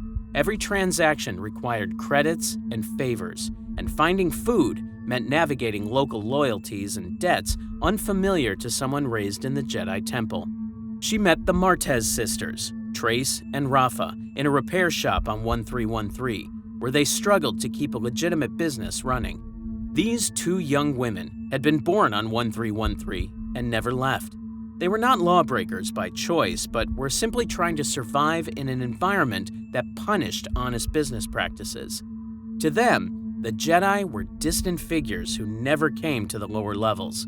When Ahsoka revealed she was a Jedi, they initially did not believe her. The Martez sisters had their own problems that went beyond poverty. They owed money to a gangster named Pintu Sunel, a Quarren enforcer who controlled several blocks of 1313 through fear and casual cruelty. Sunel ran a protection racket that was anything but protective. Pay him or suffer accidents that would destroy everything you worked for. The sisters could not pay, so their options were brutally simple. Work for Sunel, doing jobs they would hate themselves for, flee Coruscant entirely with nothing but what they could carry, or refuse and perish when his patience ran out.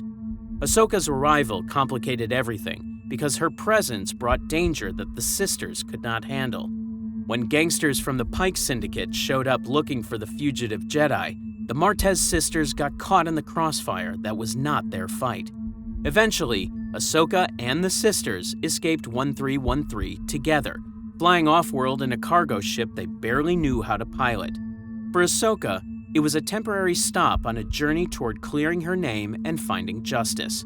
For Trace and Rafa, it was freedom from a life they had been born into and never escaped through any legitimate path. Most beings on 1313 spend their entire lives there without ever reaching the surface levels. According to legend sources, level 1313 was planned to play an even larger role in Star Wars storytelling. LucasArts announced Star Wars 1313 in 2012 as a video game focusing on Coruscant's illicit underworld, and a live-action TV series titled Star Wars Underworld would have used the same settings. Though both projects were canceled after Disney's acquisition of Lucasfilm, concepts survived in various forms. The Star Wars The Essential Reader's Companion describes Boba Fett investigating underworld networks on 1313 during the Empire's reign, hunting bounties through the lower levels where Imperial law had limited reach.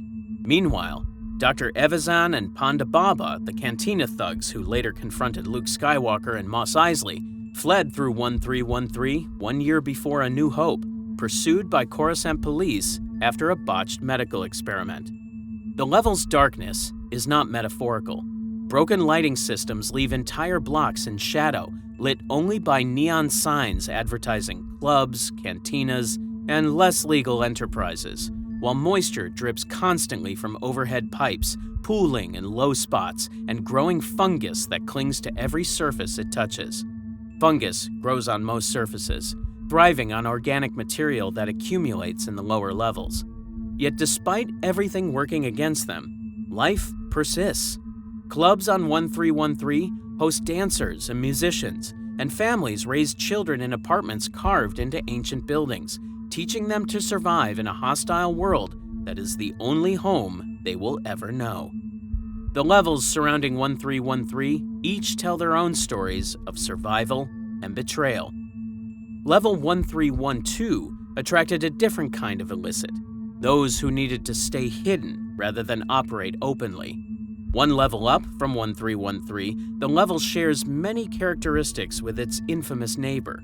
Dim streets lit by failing glow panels, gang presence on every corner, businesses struggling to stay legitimate in an economy that rewards corruption, but with slightly less chaos moment to moment. That small difference mattered to people looking for a place to hide where they might survive longer than a week. Asajj Ventress lived on 1312 for a time after leaving Count Dooku's service and everything the Sith represented. The former assassin turned bounty hunter needed a base of operations, off the grid, where neither Jedi nor Sith would think to look for someone with her particular skills. The corner of 12th and G on level 1312 fit perfectly for her needs. A numbered intersection in a numbered grid, anonymous and forgotten by anyone who mattered. So, she rented a small apartment, paid in untraceable credits that could not be tracked to their source, and operated from there for months without incident. When Ahsoka Tano fled to the underworld during her fugitive arc, she ended up at the same intersection by pure chance or the Force's guidance. She did not know about Ventress's residence. She needed a public holobooth to make a call, and 12th and G had one that still worked, unlike most of the vandalized equipment scattered across the level. Standing in that booth, surrounded by the noise and chaos that never stopped on 1312, Ahsoka contacted Barriss Offee, not knowing Barriss had betrayed her. The fact that both Ventress and Ahsoka ended up on the same corner tells us something important about the underworld's geography. Safe spaces are rare at this depth.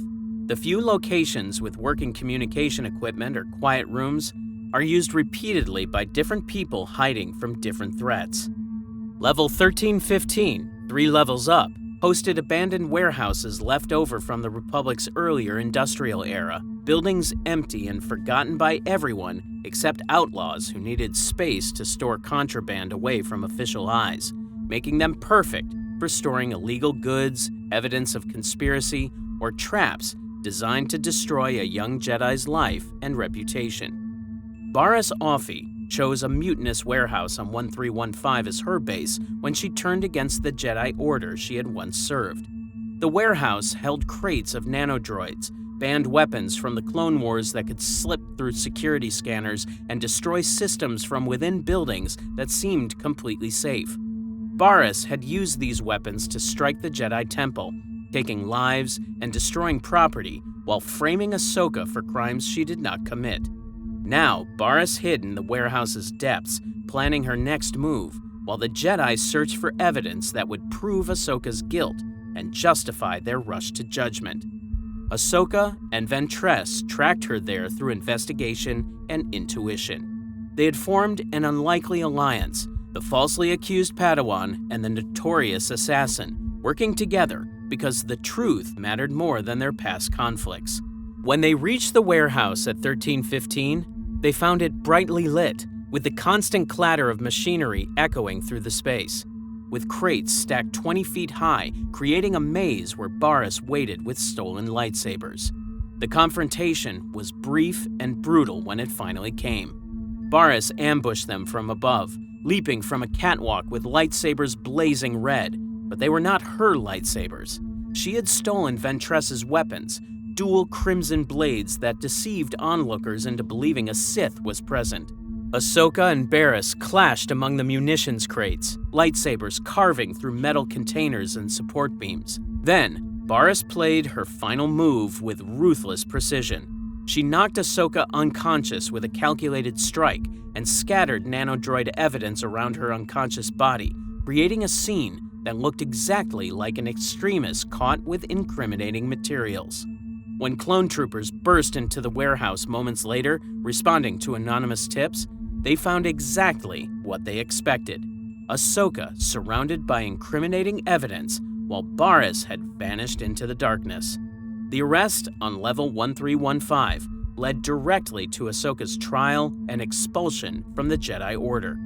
Though she was eventually cleared after the truth emerged, the damage could not be undone. She left the Jedi Order, and the events leading to her departure began in an abandoned warehouse on level 1315. Level 1315 remained active in Imperial records long after the Clone Wars ended. Security reports note suspicious activity on level 1315 as a routine entry in daily logs, suggesting illicit operations continued for decades in warehouses that no one bothered to demolish or repurpose for legitimate use. The Clone Wars turned these forgotten levels into stages for personal tragedies that shaped galactic history. Level 1325, 10 levels up from 1315, witnessed another tragedy that the Clone Wars inflicted on those who tried to do the right thing. ARC Trooper CT-5555, known to his brothers as Fives, discovered the truth about Order 66 through investigation and terrible luck. He learned about the inhibitor chips planted in every clone trooper's brain, bioorganic devices designed to turn loyal soldiers into Jedi executioners at Palpatine's command. Fives knew he had to warn someone who could stop the conspiracy, but he needed to find someone he could trust, despite the conspiracy reaching the highest levels of government. He chose Anakin Skywalker and Captain Rex, two beings he believed would listen and act on evidence, even if it implicated the Chancellor himself. Fives arranged a secret meeting on level 1325, Sector I-9, in a hangar bay far from prying eyes and surveillance systems that reported everything to Palpatine's network. He picked this level deliberately for strategic reasons, deep enough that Senate security would not patrol without a specific reason, but accessible enough that Anakin could reach it without raising suspicion from handlers who watched his movements. In that hangar, Fives presented his evidence about the inhibitor chips and their purpose. He explained the conspiracy to Anakin and Rex, who began to believe his account, despite how impossible it sounded. Then, Coruscant's security burst through the hangar doors, responding to a tip from Palpatine's agents. In the chaos and confusion that followed, a security officer struck Fives. He perished in Rex's arms moments later, attempting to warn them about the Chancellor and the chips, but he failed to convey the full message as he fell, leaving Palpatine's plan unopposed. Fives fell on level 1325 in a hangar that was unmarked and cleaned by security droids within hours. Even in these depths where tragedy struck daily, the underworld's economy continued operating. Level 1329, 4 levels down from 1325, is home to Uret's Mark, a bar with a well-earned reputation as one of the roughest establishments on one of the roughest levels in Coruscant's underworld. That is a claim on a planet where thousands of levels compete for the title of roughest, but Uret's Mark earned every word through consistent service to the galaxy's underworld element and those who hunted them. During the Age of the Empire, Han Solo and Chewbacca spent a week on level 1329 looking for work that would pay better than their usual smuggling runs. They had arrived on Coruscant hoping to score a lucrative cargo job through connections in the trade guilds, but legitimate opportunities were scarce for known smugglers whose reputations preceded them. So, they descended to the underworld, where nobody asked questions and deals were sealed with handshakes backed by the implicit threat of conflict if anyone broke their word. Uret's Mark became their base of operations during that week, a place to drink cheap ale, eat cheaper food, and wait for the right job to materialize from the stream of outlaws passing through. The bar served fried Nerf nuggets, greasy, salty, and surprisingly edible despite questionable origins. Chewbacca developed a taste for them that Han could not understand, downing plates of the fried meat between drinks of Corellian ale and watching the crowd for opportunities or threats. Han nursed his own drinks slowly, evaluating potential employers and dangers with equal caution, because in places like Uret's Mark, everyone was both. Their week on level 1329 culminated in a meeting with Alinka Alu, an imperial noblewoman who needed discreet transportation for reasons she would not explain beyond vague references to family business. Han smelled trouble immediately. He always did when jobs came with secrets and nervous clients, but he needed credits badly enough to ignore his instincts. The job went sideways exactly as he'd predicted, but that is a different story. What matters is that level 1329 facilitated connections that could not happen anywhere else in the galaxy. If Alu had tried hiring smugglers through legitimate channels, she would have been reported to Imperial intelligence within hours by informants who sold information for a steady income. But down on level 1329, in a dive bar where everyone was guilty of something, she could make her deal in relative peace. Uret's Mark also featured regular brawls that were not planned entertainment. Spontaneous conflict erupted when someone insulted the wrong being or cheated at sabak against someone who did not accept losing gracefully. Below the 1300s, conditions deteriorate beyond what most beings consider survivable. In these levels, Coruscant's conditions become significantly more hazardous. This threshold is not officially marked, but it is recognized by underworld residents.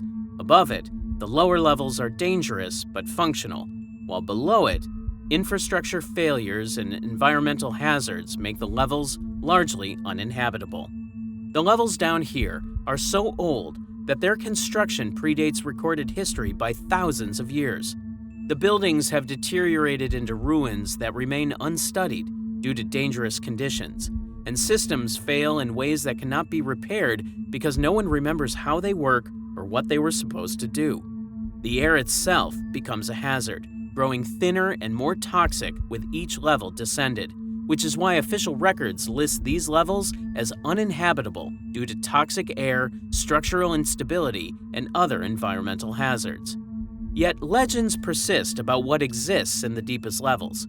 Spacers tell stories around cantina tables about mutant creatures lurking in the perpetual darkness below level 100. While urban explorers share rumors of lost treasures buried in collapsed buildings where no one has walked for 10,000 years.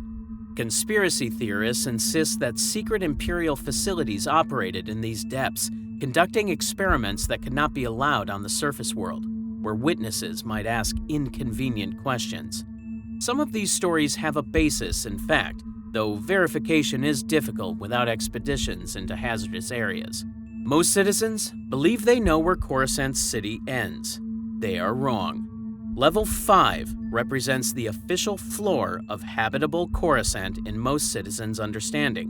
Most upper-level residents believe it is the lowest accessible level, and most people never think about the question because they live their entire lives between levels 1000 and 5127, never considering what lies beneath their feet or why it matters.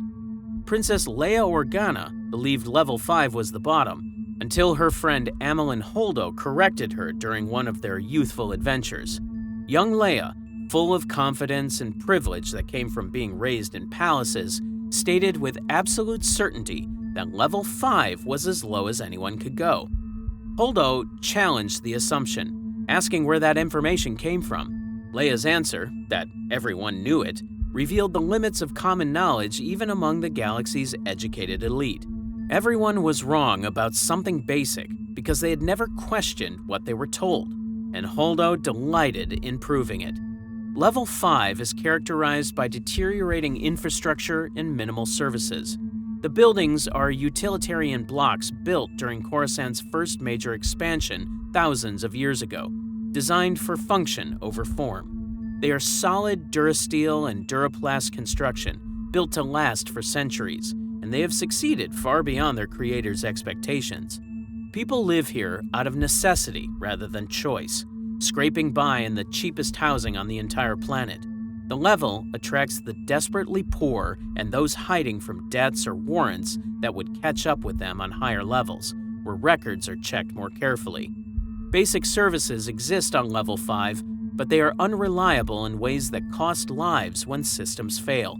Water comes from pipes that should have been replaced centuries ago. Power arrives through junction boxes that spark whenever demand exceeds capacity. And air processing works most of the time, which means sometimes it does not, and residents wake up gasping because the recyclers broke down during the night.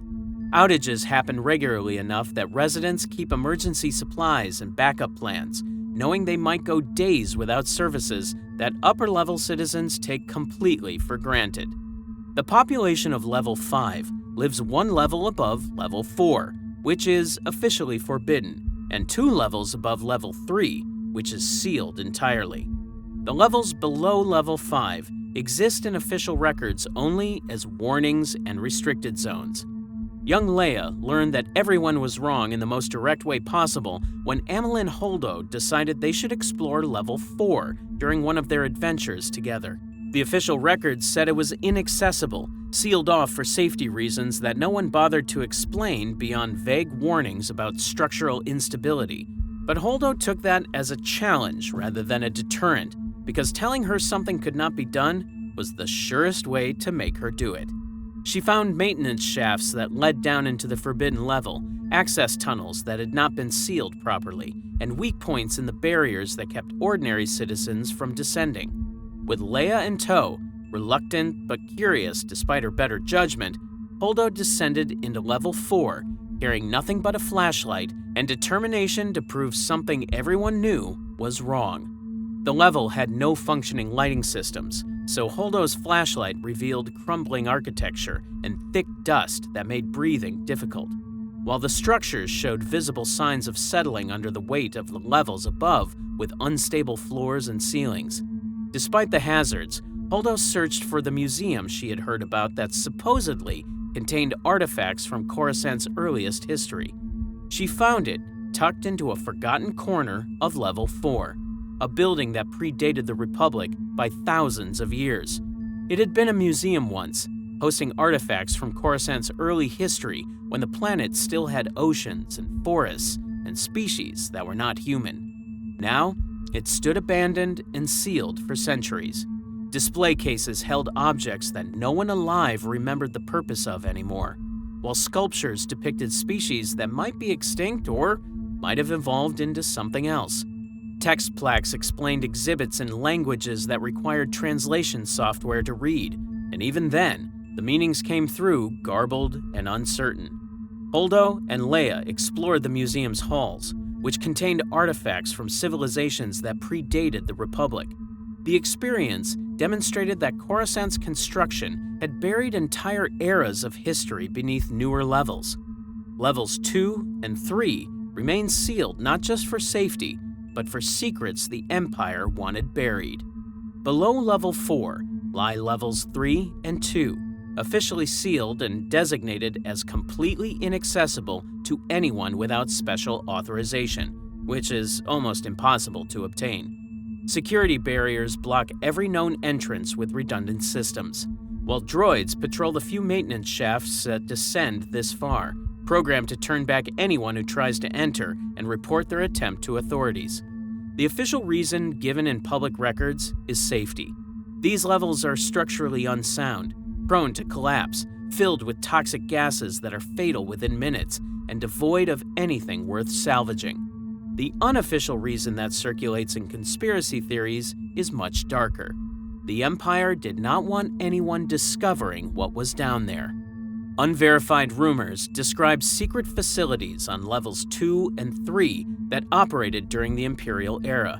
Scientific installations where forbidden experiments took place away from oversight committees, detention centers for political prisoners who were too dangerous to execute but too important to release, and archives containing records the Empire wanted destroyed but could not bring itself to delete because information might become useful again.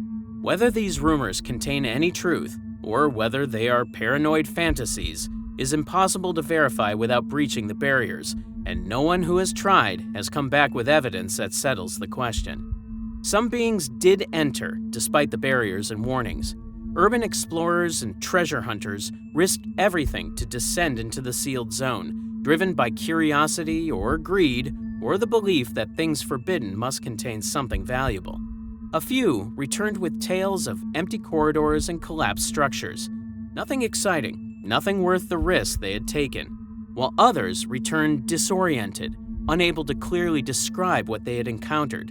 Some never returned at all and were reported missing, with Coruscant security investigations finding no leads and the cases being filed as lost to unknown causes. The actual conditions on Levels 2 and 3 likely consist of collapsed buildings, toxic leaks, industrial runoff, and possibly feral creatures adapted to the darkness. The lack of verified information has allowed speculation to persist. At the very bottom lies the foundation upon which 25,000 years of civilization were built. Level 1 was the first artificial platform ever built on Coruscant, and now it would end anyone who tried to breathe its air. Constructed over 100,000 years ago, when the planet still had open ground, natural sky, and species living without needing to recycle their air through filtration systems, early settlers, whose names are lost to time, built this level as the foundation for everything that would come after, making decisions that would shape galactic civilization in ways they could never have predicted. They laid down durasteel beams kilometers long and poured duraplast foundations strong enough to support entire city blocks, creating a platform that could hold buildings, streets, and populations measured in millions without collapsing under its own weight. Construction continued upward for 100,000 years as the population grew and available surface area filled. By the time of the Galactic Republic, construction had buried Level 1 under 5,126 additional levels of construction. No natural light reached it anymore, and no fresh air circulated through its ancient corridors. The structures that made up Level 1 had endured for millennia beyond their design parameters, held together by construction methods that are no longer fully understood. Most had collapsed eventually, or been deliberately demolished to make room for supports needed by the levels above. What remained was a wasteland of ancient ruins, more archaeological site than functioning city, preserved only because removing it was more trouble than leaving it alone. The official designation for Level 1 in modern records is uninhabitable, and this time there is no ambiguity about what that means. Multiple surveys over the centuries confirmed that oxygen levels are insufficient to support most forms of life, with the air being a toxic mixture of chemicals leached from decaying construction materials and industrial waste that filtered down over 100,000 years of urban existence. Radiation levels exceeded safe limits because of ancient power systems that were never properly decommissioned, making exploration dangerous even with full environmental suits. Without protection, exposure proves fatal within minutes. Yet Level 1 fascinates scholars who study Coruscant's transformation from planet to ecumenopolis. It represents the beginning of the project covering an entire world and cities, and in the ruins are clues to who the original builders were and why they started this process that consumed everything natural. Beneath Level 1 lies Coruscant's original planetary surface. Level 0 is exactly what the name suggests, the ground level of Coruscant, the planet's original surface, now buried beyond any reasonable hope of reaching it again. This is the original planetary surface where life first evolved billions of years ago. Ancient oceans, shores, and mountains once existed here before construction filled and leveled them. All natural features have been erased, and only archaeological surveys and deep core samples can verify that they ever existed. According to fragmentary records from early surveys, Level 0 receives no illumination from above through 5,000 levels of construction. The only light sources are bioluminescent fungi and chemical reactions in pools of toxic waste, while the temperature remains cold due to the absence of sunlight and the thermal properties of rock that has not been warmed in over 100,000 years. Water exists only as seepage through cracks, contaminated with heavy metals and pollutants. The environment is classified as actively hostile to life. Coruscant is classified as an ecumenopolis, a planet entirely covered by a city. The original planetary surface at Level 0 has been buried under artificial construction for over 100,000 years. One persistent myth claims that mutated creatures live below Level 100, things that evolved in the darkness over thousands of years and have never seen light in their entire evolutionary history. These creatures supposedly hunt by sound and smell alone, preying on explorers who descend too far. They are described as having pale, almost translucent skin due to the lack of sunlight, enormous eyes adapted to near-zero light conditions, and large appetites due to food scarcity in the depths. The Coruscanti ogre is one such creature from urban legends. Stories describe it as a massive humanoid standing twice the height of a human, with long arms ending in claws capable of tearing through durasteel like paper. It supposedly lives around Level 50, emerging from collapsed sections to hunt anything that moves, and multiple sightings have been reported over the centuries by people who survived encounters and lived to file reports, though none have been confirmed by official investigations. Skeptics argue that the ogre is an urban legend, a story told to scare people away from dangerous levels where they might hurt themselves, while believers point to the missing persons reports and say the ogre is real and hungry for its next meal. Multiple sightings of unidentified creatures near Level 0 have been reported over the centuries, none officially confirmed. Other stories speak of failed experiments escaping from Imperial research facilities and breeding in the darkness below. Genetically modified creatures designed as weapons or bioweapons that broke containment and fled into the depths when their handlers lost control. These creatures supposedly breed in the ruins of Level 1, creating populations of mutants that hunt in the ruins. Whether any of this is true is impossible to verify without mounting expeditions into areas where survival is not guaranteed and rescue is not possible. Perhaps the most disturbing legend involves rogue AI operating in the deepest levels. According to this story, ancient droids from Coruscant's early history still function down there, running on power cells that should have fallen millennia ago, but keep working through processes no one understands.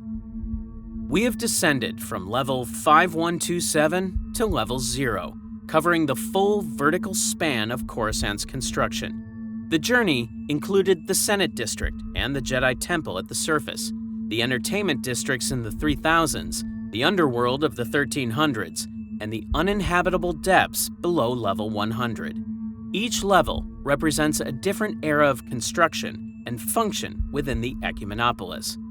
Coruscant's vertical expansion over 25,000 years created distinct zones, administrative and wealthy districts at the top, entertainment and commercial levels in the middle, outlaw territories at the lower levels, and uninhabitable ruins at the bottom. The Sith we know today came from a species with the same name. Long before Sith Lords rose to power, this red-skinned species lived on the desert world of Korriban. They were naturally strong in the dark side of the Force, and survived by turning their harsh world into a place of power. These original Sith built a civilization that would leave a mark on the galaxy for thousands of years. This is the story of the Sith species, their rise, their culture, and the legacy they left behind. I've gone through all the legend sources to tell their full story, so enjoy. The Savage Homeworld. The Sith species evolved on Korriban around 100,000 BBY, and their tough environment shaped them over countless generations. This planet circled the red star Horusset in the far-off Outer Rim, far from most other civilizations. Being so isolated meant the Sith had to develop completely on their own, without any outside help or influence. The planet's climate was brutal. Korriban's air was breathable for most species, but the world itself was dry, dusty, and cold. Water was hard to find, and people had to come up with clever ways to save it and find the new reliable water sources scattered across the rocky landscape. Valuable minerals were buried deep in Korriban's mountains and canyon systems. These resources gave them the materials they needed for tools, weapons, and buildings, but digging them out required both skill and courage. The dangerous terrain made movement risky, and mining operations often dealt with cave-ins, shaky ground, and other dangers that killed people regularly. The secrets they found beneath the surface would change everything. At the heart of Sith civilization stood the Valley of the Dark Lords, a place filled with powerful dark side energy. The Sith evolved under the influence of this energy, developing a deep connection with the dark side itself. What made the Sith truly special was that almost every single member of their species could use the Force. Not just a few individuals, but basically everyone. Some legends even claim that the Sith got their food and energy directly from the dark side Force on Korriban, though people still argue about whether this was completely true. Early Sith society was split into many tribes and clans that constantly fought each other for power and land. Fighting wasn't something unusual for them, it was just how they lived. Each clan was led by powerful sorcerer chiefs who used dark side magic to control their people. Even though they were divided, the Sith species proved how strong they were early on. Around 30,000 BBY, they successfully fought off an invasion by the Killiks, bug-like creatures trying to take over Korriban. This victory showed that even when fighting amongst themselves, the Sith were incredibly dangerous when facing outside enemies. Even earlier, around 36,000 BBY, some Sith people were taken from Korriban to the planet Tython, where they joined the ancient Jedi Order. This was the group that would eventually split into the Jedi and their dark side enemies. This shows just how far back Sith influence goes in galactic history. Beyond its ancient history, Korriban's physical landscape played a crucial role in Sith society. The deep canyons and huge cave systems scattered across the planet offered natural shelter from the harsh surface conditions. However, these places weren't just refuges from the elements. They also held deep spiritual importance for the Sith, who believed certain spots contained stronger concentrations of dark side power than others. These sacred locations would eventually become sites for tombs, temples, and rituals that defined their culture.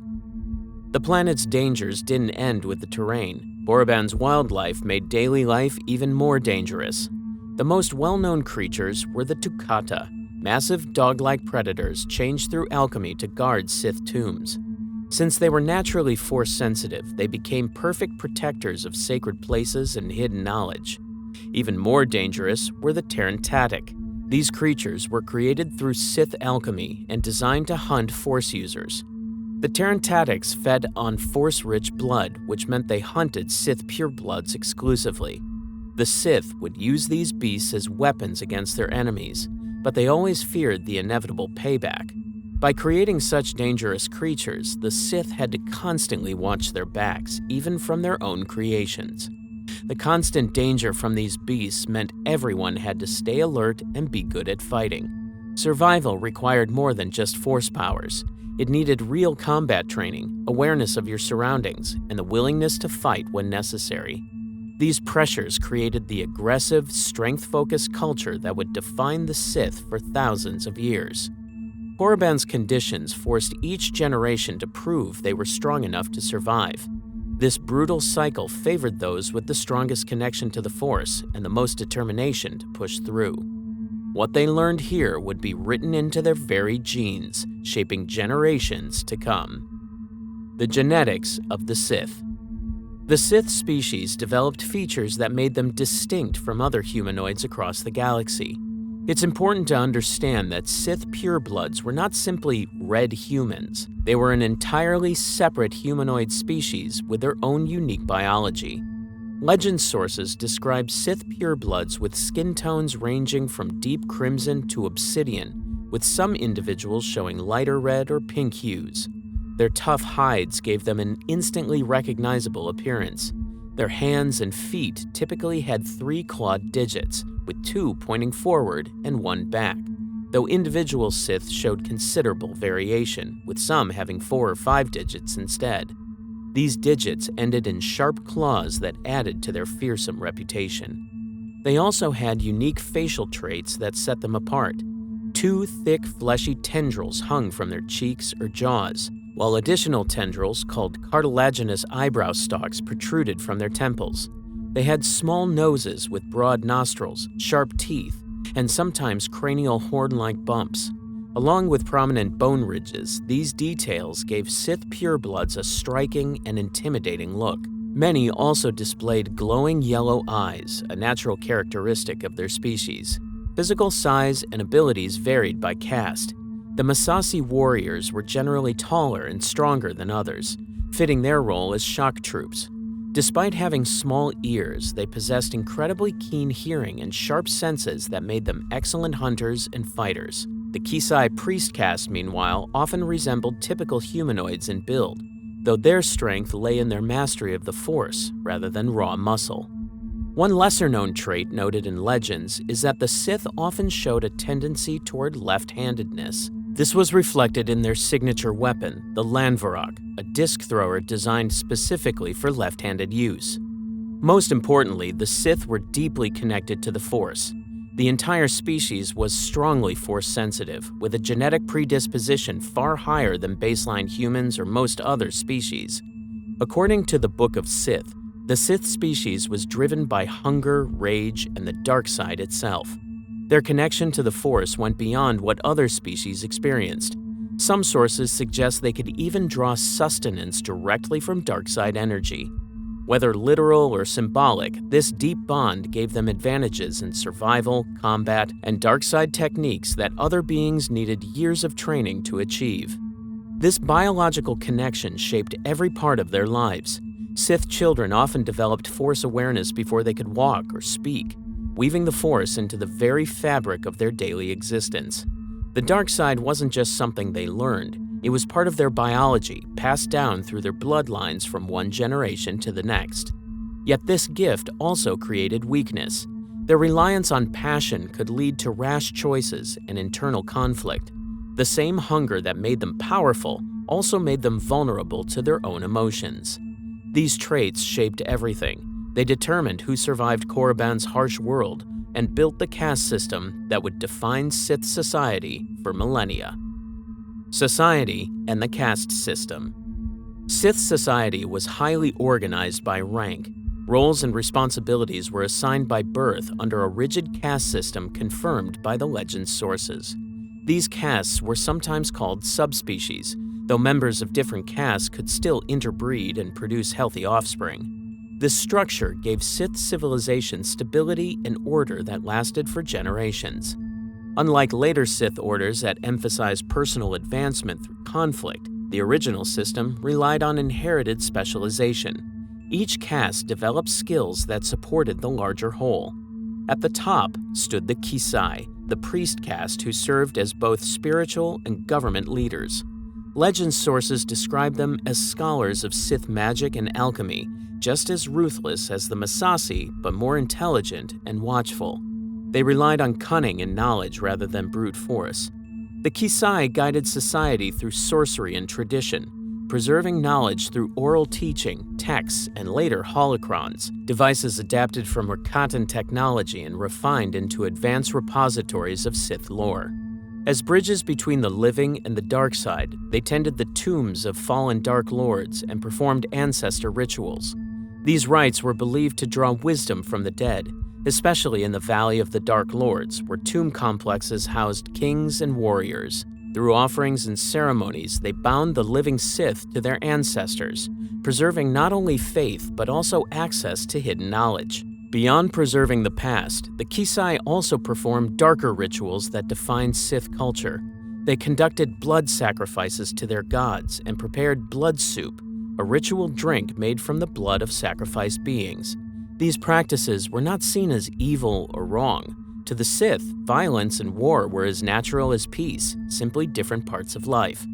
This philosophy extended even to death itself.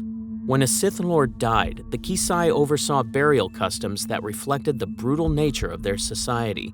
Slaves, including lower caste Sith, were sealed alive inside the tombs alongside their dead masters, serving them even in death. This practice was not questioned. It was simply how things were done. The Kisai also served as keepers of the Sith language. The species developed its own script, angular runes known as Kitat or High Sith. Preserved samples in works like the Book of Sith show incantations, alchemical formulas, and historical records written in this form. By controlling literacy and restricting access to the script, the Kisai strengthened their authority as cultural gatekeepers. Below the Kisai ranked the Massassi, the warrior caste who specialized in combat and defense. Where the Kisai ruled through knowledge, the Massassi enforced that rule through strength. They were the largest and strongest of the Sith, feared as brutal warriors who formed the backbone of Sith armies. Under the Dark Jedi exiles, they were further reshaped through alchemy into monstrous, fanatically loyal enforcers. Massassi training began in childhood, ensuring martial traditions endured across generations. Their culture prized strength, courage, and loyalty above all else. Supporting both the priestly Kisai and the warrior Massassi were the Zuguruk, the builders and engineers of Sith civilization. Legend sources identify them as loyal workers responsible for architecture and technology, from the massive tombs of the valley to the starships that carried Sith beyond Korriban. Their engineering used careful load distribution, structural reinforcement, and environmental adaptation, allowing buildings to survive Korriban's brutal conditions.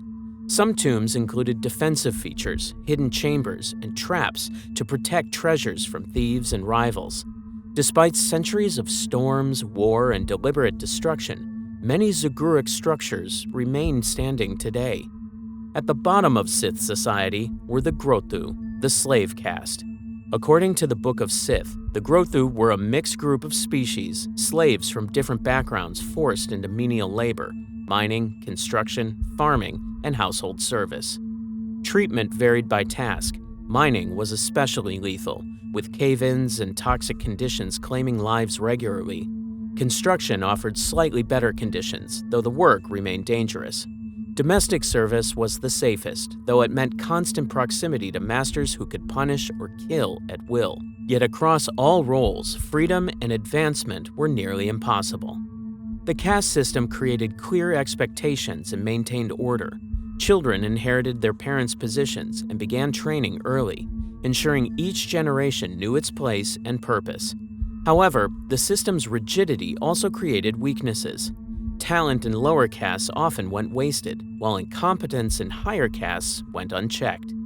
Still, even this sophisticated order would pale compared to what they achieved once they mastered the Force itself. Force mastery and philosophy. The Sith species were natural users of the dark side. They developed Force techniques and philosophical approaches that influenced all future dark side traditions. Their especially strong connection to the Force, combined with Korriban's dark side nexus, gave them unique advantages in exploring dark side abilities. Sith philosophy emphasized that emotions were the primary source of Force power. Anger boosted strength, fear sharpened awareness, ambition enabled seemingly impossible achievements. Unlike Force traditions that valued detachment and calm, the Sith channeled feelings directly into their abilities. They treated passion as sacred fuel. Warriors channeled rage for combat effectiveness. Scholars used intense focus to unlock ancient secrets. Leaders employed calculated fury to inspire followers and intimidate rivals. The philosophical ideas that lived in Sith culture reflected their harsh reality on Korriban. Peace was weakness, passion led to strength, conflict drove progress. These were not written codes or formal doctrine. They were simply how the Sith understood the world, passed down through spoken traditions and ritual teachings. The famous Sith Code would come much later, written by others who adopted Sith ways. The Sith maintained rich ritual traditions overseen by the Kisai. These were often tied to ancestor worship and dark side ceremonies.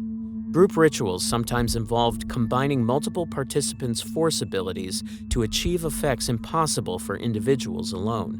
Over centuries, the Sith developed alchemical techniques that could transform living beings and enhance materials. This practice demanded rare skill, extensive resources, and dangerous experimentation. The Kisai spent years mastering these techniques, creating creatures like the Tukata and the Tarantatic that served as guardians and weapons, though not without risk to their creators. Sith alchemy also produced enhanced weapons, armor, and tools. Alchemically reinforced Sith swords could withstand any blow, even parrying lightsabers. These weapons survived through thousands of generations in perfect condition, their edges remaining sharp and their blades straight. The Sith also created talismans, objects that help focus and amplify dark-side power during rituals and combat. Techniques for creating these items were closely guarded secrets, passed down within the Kisai caste. The Sith established grand library temples where scholars gathered to meditate and record knowledge from their experiments. The most famous was on Creyas II, a massive repository that housed the accumulated wisdom of generations of Sith magicians. These libraries preserved scrolls, artifacts, and teachings that might otherwise have been lost to war and death. The Sith also preserved their teachings in repositories containing Force-imbued knowledge. While the specifics of how these devices were created would become clearer in later years, they represented the Sith's commitment to ensuring critical knowledge survived individual deaths, political upheavals, and civilizational collapse. The Sith developed their own language to preserve their teachings. They wrote in angular runes known as Kitat, or High Sith. These tomes contain Sith teachings, lore, and Force techniques in the species' ancient tongue. However, the language was incredibly complex, with strange word structures that few scholars could decipher and even fewer could pronounce. The Kisai controlled literacy, restricting access to the script and maintaining their position as keepers of knowledge. But all their power would soon face an unprecedented challenge when explorers arrived from beyond the stars. The Rakatan Invasion. Around 28,000 BBY, a massive Sith warrior with charcoal-black skin rose to power on Korriban. His name was Adas. From youth, his unusual dark coloring was seen as an omen of greatness. He proved this prophecy true through superior Force abilities, strategic brilliance, and ruthless determination. Adas systematically defeated rival warlords and clan leaders, uniting the constantly warring Sith tribes under a single rule for the first time in their history. Wielding alchemically forged battle axes, he carved a path to absolute power. The Sith people, long divided by tribal conflicts, finally had one disputed ruler. He earned the title Sithari, meaning the Lord or Overlord. This title carried spiritual meaning beyond political authority. The Sith came to believe Adas was not just their king, but their god, immortal and destined to rule forever. No Sith before him had commanded such respect or achieved such unity. Adas ruled for approximately 300 years, sustained by the dark side of the Force. This unprecedented stability allowed Sith civilization to flourish in ways never before possible. Internal conflicts decreased dramatically. Coordination between castes improved. Infrastructure projects connected isolated communities across Korriban. Knowledge could be systematized and preserved rather than lost to endless warfare. Under Adas's leadership, the Sith began recording their spoken traditions, compiling ritual techniques and creating repositories that could survive individual deaths. This lay the groundwork for more sophisticated methods of knowledge preservation that would soon arrive from an unexpected source. Within centuries of Adas's rise, around 27,700 BBY, visitors arrived from beyond the stars.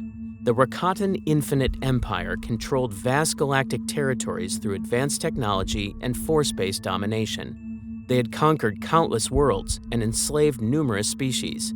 Now they turned their attention to Korriban. Initial contacts seemed promising. The Rakata presented themselves as teachers and allies. They offered to share advanced knowledge with the Sith, including the secret of creating holocrons, sophisticated pyramidal devices that could store a person's force essence and teachings. King Adas, intrigued by this technology, learned to record his own knowledge into a holocron, creating an artifact that would survive for millennia. However, Rakatan society was built on domination and exploitation. They viewed other species as naturally inferior, existing only to serve Rakatan interests. The Sith, despite their own rigid hierarchy, prized independence and strength. When the Rakata revealed their true intention to conquer and enslave the Sith people, war became inevitable. The conflict tested everything the Sith had built under Adas's rule. The Rakata possessed superior technology, advanced weapons, and resources drawn from across the galaxy. The Sith faced technological and resource disadvantages that would have crushed a lesser civilization. But the Sith had advantages of their own. They fought on their homeworld, surrounded by Korriban's dark side nexus, operating at peak force effectiveness. Their intimate knowledge of the planet's terrain provided tactical benefits that offset technological inferiority. Under Adas's leadership, the caste system functioned as a coordinated military force. Massassi warriors provided frontline combat power. Kisai priests used force abilities to counter Rakatan technologies.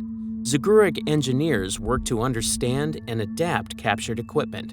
The entire population contributed to the war effort within their caste capacities. King Adas, nearly 3 centuries old but still powerful, led his people in battle. In the final, decisive confrontation, he personally killed the Rakatan commander. This dealt a devastating morale blow that broke the Rakatan assault. The Sith were victorious, but victory came at a terrible cost. Adas fell in that final battle, giving his life to secure his people's freedom. The Rakatan forces, leaderless and demoralized, retreated from Korriban. They left behind a devastated world. The long war had turned much of Korriban into a wasteland, its cities ruined and its resources depleted. Through this victory, Adas acquired Rakatan technology that would prove transformative for Sith civilization. This advanced technology gave the Sith the means to travel beyond Korriban and establish a presence on other worlds. In the aftermath of the war, many Sith relocated to the nearby forest world of Ziost, which offered more fertile land and stability for rebuilding. Korriban, once the thriving center of Sith civilization, was designated as their tomb world, a sacred burial ground where the great would be laid to rest. Adas's victory became a defining cultural memory. It proved that unity and determination could overcome technologically superior foes. His sacrifice added tragic nobility to his legend. His holocron, passed to his trusted advisor known as the Shadow Hand, ensured his teachings would survive. The Sith honored Adas as the Sithari, the perfect embodiment of their ideals. Adas's death created an immediate leadership crisis. No successor commanded the same respect or possessed his exceptional abilities. He had been worshipped as a god for 3 centuries. His death shattered the belief in his immortality and left a void that could not be filled. According to Tales of the Jedi, the Sith Empire once again plunged into civil war, as various warlords proclaimed themselves the new Sithari. Different factions backed different claimants. Each argued their candidate possessed the necessary leadership qualities to unite the Sith once more, but none could hold power. None could match Adas's strength or charisma. Adas would be remembered as the first and last king to truly unite all Sith under one rule. For nearly 24 millennia after his death, no single ruler would successfully bring the Sith species together again. This succession crisis would transform Sith civilization in ways no external threat could achieve. The fall of the Sith. The collapse of Sith unity following Adas's death was swift and devastating. With no established succession laws or universally accepted heirs, warlords across Korriban claimed the title of Sithari. The warrior culture that had defended against external enemies now turned inward. The unity that had saved them would now be their downfall. Regional power bases that Adas had united through conquest reasserted themselves. Different Sith lords controlled separate territories, each commanding their own Massassi warriors and Kisai priests.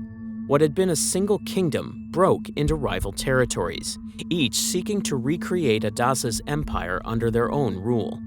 Yet despite this political chaos, Sith civilization did not collapse entirely. Over the next 20,000 years, successive Sith lords used the Rakatan technology Adas had acquired to expand beyond their homeworld. They conquered worlds throughout what would become known as Sith space, establishing strongholds on planets both within and outside the Stygian caldera. The Sith species, once confined to Korriban, now controlled multiple star systems. This expansion, however, brought new divisions. Not all Sith accepted the direction their civilization was taking. Some Kisai priests could not reconcile Adas's death with their belief in his divine power. Unable to accept that their god king had fallen, these heretics were cast out. They settled on the distant world of Tund, where they practiced their own isolated form of Sith sorcery, becoming known as the Sorcerers of Tund. Other conquered worlds became centers of Sith power in their own right. The temples of Malsahor and Thule were fortified against any counterattack. Ziost, which had been important even during Adas's reign, became a major Sith stronghold. Yet no single ruler managed to unite all these territories as Adas had done. The Sith remained powerful but divided, their empire more a collection of rival domains than a unified civilization. Prolonged warfare across multiple worlds wore down Sith capabilities over the millennia. Skilled practitioners died before fully training successors. Rival domains refused to share innovations with their enemies. Knowledge that might have advanced their civilization was instead hoarded or lost in the endless conflicts. Some traditions proved resilient despite the chaos. Martial training remained essential as ongoing conflicts made combat skills necessary for survival. Religious practices and force traditions continued because they provided both practical advantages and cultural identity. The caste system persisted in providing local organizational structure, even when larger political institutions collapsed. Tomb construction continued in the Valley of the Dark Lords on Korriban, indicating that some communities retained sufficient resources and organization for monumental projects. Holocron creation persisted as well, allowing knowledge preservation despite political instability. Yet the overall trend was a decline. Each generation consumed resources and lives without rebuilding what was lost. Among all the warlords who rose during this dark age, none proved more destructive than Dathka Graush. Around 7000 BBY, Graush declared himself King of Korriban and unleashed some of the bloodiest civil wars in Sith history. His reign was marked by necromancy, sorcery that brought dead warriors back to life to serve again in battle. Facing their own dead raised against them broke the morale of Graush's enemies. His dominance came at a terrible cost. Cities and strongholds were ravaged, ancient tombs were defiled in his wars. Eventually, Graush was overthrown and entombed in the Valley of Golg, where his heart, an alchemically preserved crystal, remained a focus of dark power long after his death. The undead legions he raised collapsed with him, leaving Korriban scarred both physically and spiritually. The devastation he left behind weakened the Sith species beyond repair. Around 6900 BBY, when the Dark Jedi exiles arrived from the Old Republic, They found a civilization divided among multiple worlds but united by neither politics nor purpose. The Sith retained their Force abilities, their combat skills, and their core cultural values. Individual communities still practiced the traditions of passion, strength, and power that had defined their species for millennia. But they had no Sithari, no unifying authority, no coordinated defense against external threats. The strangers who arrived would not come as conquerors, they would come as gods. The Dark Jedi Exiles. Around 6900 BBY, strangers arrived on Korriban who would forever change the Sith species and their place in the galaxy. These were the Dark Jedi Exiles, survivors of a war that had torn apart the Jedi Order itself. The conflict that led to their arrival began approximately a century earlier, around 7000 BBY. A group of Jedi discovered they could use the Force to transform living creatures into powerful servants and weapons. They believed the Force could be used to bend life itself to their will. This represented a major break from standard Jedi teachings, which did not allow such manipulation. When these Dark Jedi refused to stop their experiments, war broke out within the Jedi Order.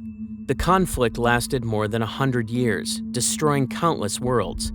The Dark Jedi created monster beasts called Leviathans and other changed creatures to fight for them. But despite their power, they were eventually defeated. The final battle took place in the mining world of Korbos. There, the traditional Jedi crushed the Dark Jedi's remaining forces. Among the survivors was a former Jedi Master named Ajunta Pall, who had personally killed more than a dozen Jedi during the battle.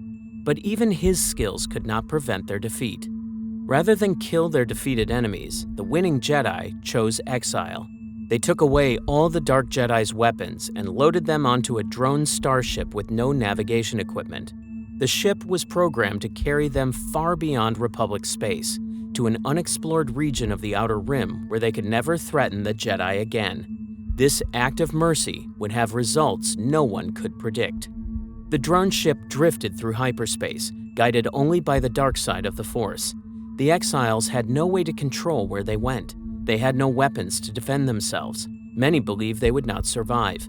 But after coming out of hyperspace, their ship eventually arrived at a world strong in the dark side. They had found Korriban.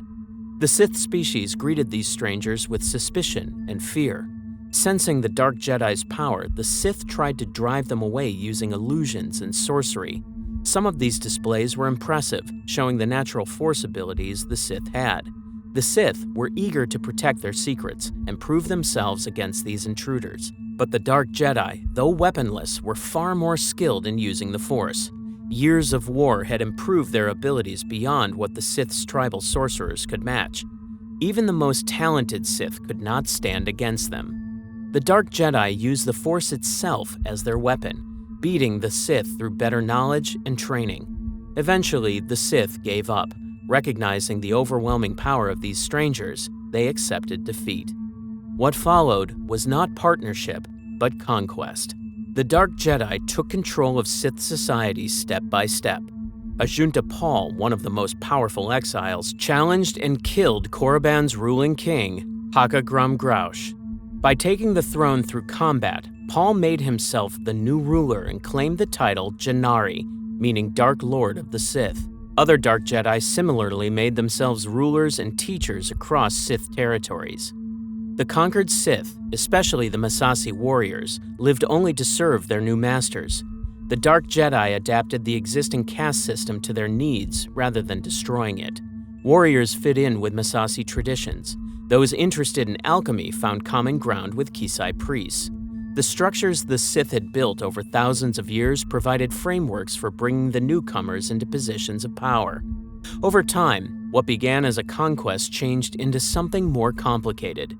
The Dark Jedi recognized that the Sith had valuable knowledge of alchemy and darkside techniques unknown to the Jedi. The Sith, in turn, gained access to advanced Force training and a broader understanding of the galaxy. Marriage and children began between the Dark Jedi and native Sith. Over the following centuries, bloodlines mixed, creating hybrid descendants who combined human and Sith features. This biological fusion matched a cultural one. Sith traditions were organized and improved through contact with Dark Jedi knowledge. Spoken traditions were written down. Ritual practices were turned into teachable methods. The Dark Jedi brought structure and galactic knowledge. The Sith provided biological force sensitivity and ancient wisdom built up over thousands of years. The Massassi went through especially dramatic changes. Through Sith alchemy, they were further transformed into even more powerful and monstrous warriors. These changed Massassi became extremely loyal enforcers who would serve Sith Lords for generations to come. As the hybrid civilization developed, Ziost became the new center of government.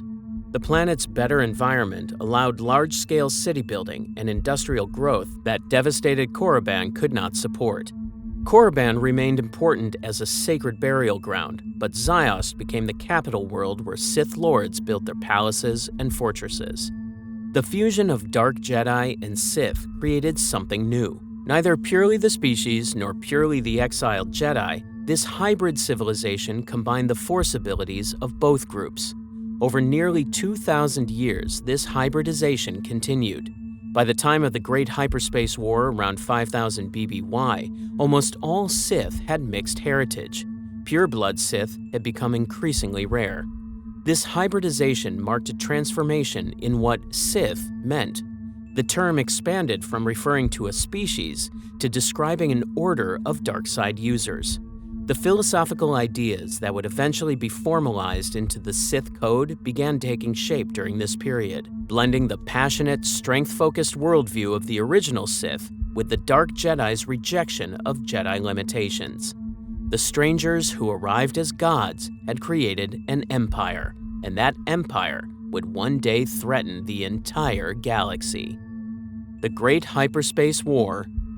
Around 5000 BBY, the Sith Empire met its end in a catastrophic war that scattered the species across the galaxy. What began as an accidental encounter between two civilizations exploded into the Great Hyperspace War, a conflict that would destroy the Sith Empire, drive the original species toward extinction, and plant seeds of darkness throughout the known galaxy. The war started with pure chance. Two Republic explorers, Gav and Jory Daragon, made a mistake with their hyperspace jump and accidentally arrived on Korriban. Their timing couldn't have been worse. They landed right in the middle of the funeral for Mark Aragnos, the half-blood Dark Lord who had ruled the Sith Empire for over a century. The gathered Sith Lords, already tense about who would rule next, were shocked to see strangers at their most sacred ceremony. For generations, the Sith had lived in isolation. They rarely had contact with anyone beyond their borders, first with the Rakatan Infinite Empire thousands of years ago, and later with the exiled Dark Jedi. Now, during a moment of weakness and change, strangers appeared carrying knowledge of a huge republic the Sith never knew existed. Many Sith Lords wanted to kill the explorers immediately. The intruders had seen their internal fights and represented an unknown threat. Ludo Kresh, leader of the traditional faction, argued that the explorers should die at once to keep their secrets safe. This hostile reaction showed how the Sith species viewed outsiders, not as potential partners, but as dangers that must be removed. Naga Sadao, however, saw an opportunity where others saw only risk. He orchestrated the explorers' escape and killed his rival Simus, staging the incidents to look like Republic attacks. This clever trick convinced most Sith that war was inevitable and that they needed strong leadership. The manipulation worked perfectly. Sadao gained enough support to become Dark Lord, while Kresh was forced to flee in anger. Once Sadao controlled the Sith Council, he prepared for war against the Republic. Despite Sadao's rise to power, the rivalry between him and Kresh didn't end. Kresh attacked Sadao's forces on Kar Delba, but Sadao had planned ahead. The fortress was just a decoy. Sadao ambushed and destroyed Kresh's forces from a secret base on Kar Shian, the moon of Kar Delba. Believing Kresh was dead after this battle, Sadao moved forward with his plan to invade the Republic. Sadao gathered the Empire's fleets and Massassi armies for a massive invasion. Using hyperspace coordinates that Gav Daragon had provided, called the Daragon Trail, Sadao launched attacks on multiple Republic systems at the same time. He used Sith magic to create huge illusions that made his forces look far more numerous than they really were. Sadao stayed in his meditation sphere at the Primus Golud star, controlling the war through mental projection and illusions while his armies struck across Republic space. The Sith achieved shocking early victories. They surprised the Chorus system, ruled by Empress Teta, and even attacked Coruscant itself, nearly overrunning the Republic capital. The Republic defenders struggled against what seemed like endless Sith forces and their strange weapons. On Coruscant, Sith landing forces, led by Sith Lord Shar Dakan, pushed all the way to the steps of Senate Hall, where the last group of Jedi kept fighting against wave after wave of Sith attacks. However, the Sith faced serious problems that illusions couldn't hide. Their smaller population and limited industrial power meant they couldn't match the Republic's vast resources. While the Sith controlled dozens of worlds with millions or billions of people, the Republic had thousands of worlds with trillions. This huge difference in resources meant that even when the Sith won battles, the victories cost them more than they could afford to lose. The turning point came from an unexpected source: Gav Daragon's change of heart. Sadao had made Gav a commander of his forces, but Gav felt guilty after his friend Arba the Hutt died in the fighting. He flew back to Primus Golud and attacked Sadao's meditation sphere, hoping to break the Dark Lord's focus and stop the magic he was using to control his armies. Just as Coruscant was about to fall to the Sith forces, Sadao's concentration broke. The illusions disappeared, showing that the Sith armies were actually much smaller than they appeared. The Republic forces, who had been on the edge of defeat, suddenly rallied once they saw the truth. They launched a counterattack with what they had left of their military against the confused Sith, pushing them back into retreat. On the planet Kirek, the Massassi warriors kept fighting even after the illusions fell. Jedi Master Uru released poisonous cyanogen gas to kill the Sith in the area, sacrificing his own life. But the single-minded Massassi, in their rage, kept pushing forward anyway. Eventually, when reinforcements from Ronica arrived to help the Kirek defenders, the Sith had to retreat. The Republic and its allies had won. Following the collapse of Sadao's illusions, Republic forces and reinforcements gained confidence. They pushed back the retreating Sith fleet all the way to Chorus Major. Jory Daragon, who had been there when Arba died, followed Gav from Chorus Major and called on Empress Teta's fleet for help. The Tatan forces and other Republic ships came out of hyperspace at Primus Golud to face Sadao and what remained of his recalled forces. Sadao had tricked Gav Daragon and trapped him on his damaged meditation sphere, while Sadao himself escaped into his Sith battleship. The Republic and Sith forces fought in space before Sadao used his power to make the red supergiant star explode into a supernova. This killed Gav Daragon and many Republic ships, while Sadao and his surviving forces jumped back to Sith space. When Sadao returned to Sith space, he discovered that Ludo Kresh had survived his earlier defeat. Kresh had gathered his own forces, bringing together those Sith lords who chose to stay behind, and promising them wealth and power if they helped him fight Sadao. With their support, he took control and became the Dark Lord of the Sith Empire while Sadao was out trying to conquer the Republic. When Sadao came back to Korriban to gather more Sith forces, Kresh revealed himself. He told Sadao that the title of Dark Lord had been taken away, and expressed how he had used a decoy ship to fake his own death above Car Delba. Dark Lord Kresh then exiled Sadao from Sith space forever. The two Sith fleets fought in a battle driven by pride. Kresh's forces devastated Sadao's already damaged ships. However, the battle ended when Sadao ordered one of his doomed ships to crash into Kresh's flagship, killing the Dark Lord. The remains of Kresh's fleet held back, choosing not to keep fighting Sadao's forces. Immediately after, Republic forces who had followed the Daragon Trail to Sith space came out of hyperspace near Sadao's battered fleet. The Republic fleet crushed Sadao's remaining ships, winning a decisive victory. After Sadao refused Empress Teta's offer to surrender, he made a barrier with his remaining ships and headed for the Denari binary stars. He then used the Force and the remaining power on his ship to cause both stars to explode into supernovas. escaping while destroying his Republic pursuers in the process. With Sadao thought dead in the star explosions, Empress Teta recalled the Republic fleet and left the broken Empire. At this point, the Empire no longer threatened the Republic. However, Supreme Chancellor Poltimo wasn't satisfied with just winning. He ordered an invasion of Sith space to wipe out the Sith civilization completely and make sure the Sith never returned.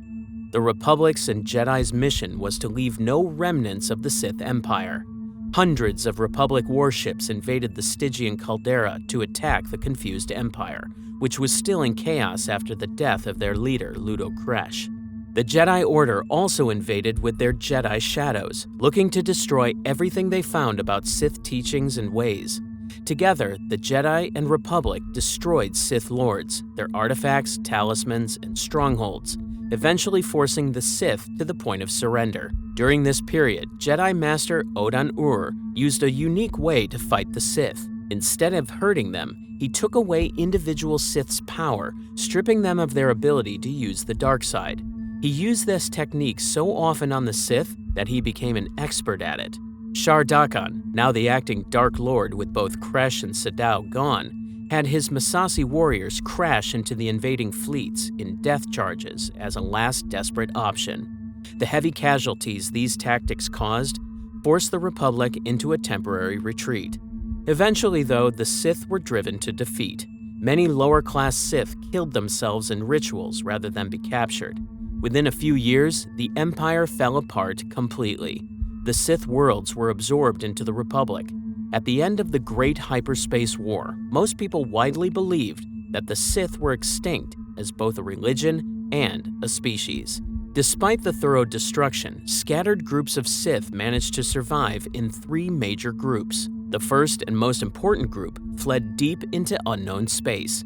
At least a few hundred Sith, along with tens of thousands of prisoners from their early victories, used random hyperspace coordinates in desperation to escape the Jedi and Republic. For 20 years, this fleet drifted through deep space, making random jumps and sending out blind scouting missions. Their leader was a Sith named Tenebrae, later known as Vitiate. Born in 5113 BBY on the remote world of Medrias, he was the illegitimate son of Lord Drameth, a Sith ruler. He showed terrifying force abilities from early childhood.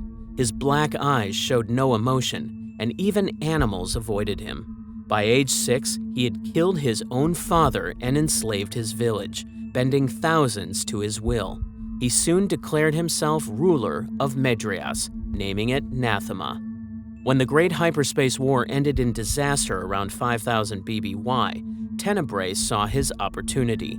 He called the remaining Sith Lords to Nathema, promising power beyond imagination. Over 10 days, he performed a ritual that consumed the life force of 8,000 Sith and every living thing on the planet. Nathema became a void in the Force itself, lifeless, silent, stripped of all connection to the galaxy's energy. The ritual transformed Tenebrae, giving him near immortality. Taking the name Vitiate, he declared himself Sith Emperor. During their 20-year journey, the fleet encountered the Chiss Ascendancy. Unlike other civilizations the Sith had conquered, the Chiss surprised them by looking for peaceful solutions. Chiss negotiators met with Imperial diplomats, and the Chiss became the first official allies of the exiled Empire. Eventually, the fleet found the long-forgotten Sith world of Dromund Kaas. There, under Vitiate's immortal rule, the purebloods preserved their traditions and authority, even as their numbers slowly declined through mixed marriages. For over 1,000 years, generations devoted their lives to building massive armies and fleets, all serving the Emperor's dreams of revenge. The second survivor was the most notorious, Naga Sadow himself. After causing the Denari Nova that made everyone think he died, and getting exiled from Sith space by Ludo Kresh, Sadow fled with his remaining followers aboard a single ship to the Yavin system. There, on the jungle moon called Yavin 4, he set up his final hideout. Sadow buried his Sith battleship deep underground and left his Massassi crew behind as guards.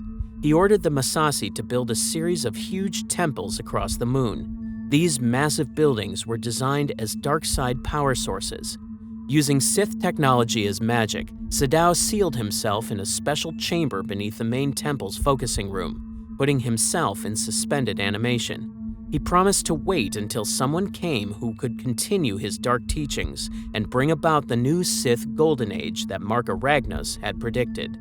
Planning to create guards to protect his legacy, Sadao used Sith alchemy to perform horrible experiments on the Massassi he had brought with him. Through his chemical knowledge, he transformed them into stronger and more violent creatures, but much less intelligent. Over the centuries after Sadao went into hibernation, these primitive Massassi savages got even worse, becoming powerful but simple-minded beings who worshipped one of Sadao's alchemical creations as a god. The third group of survivors was accidental. The crew of the Sith ship Omen, mostly human and part Sith under Sadao's command, got knocked off course during hyperspace travel. A Jedi starfighter had attacked them while they mined lignin ore before the Battle of Kirak, causing their ship to crash into its sister ship, Harbinger. These Sith found an unknown planet that the natives called Kesh.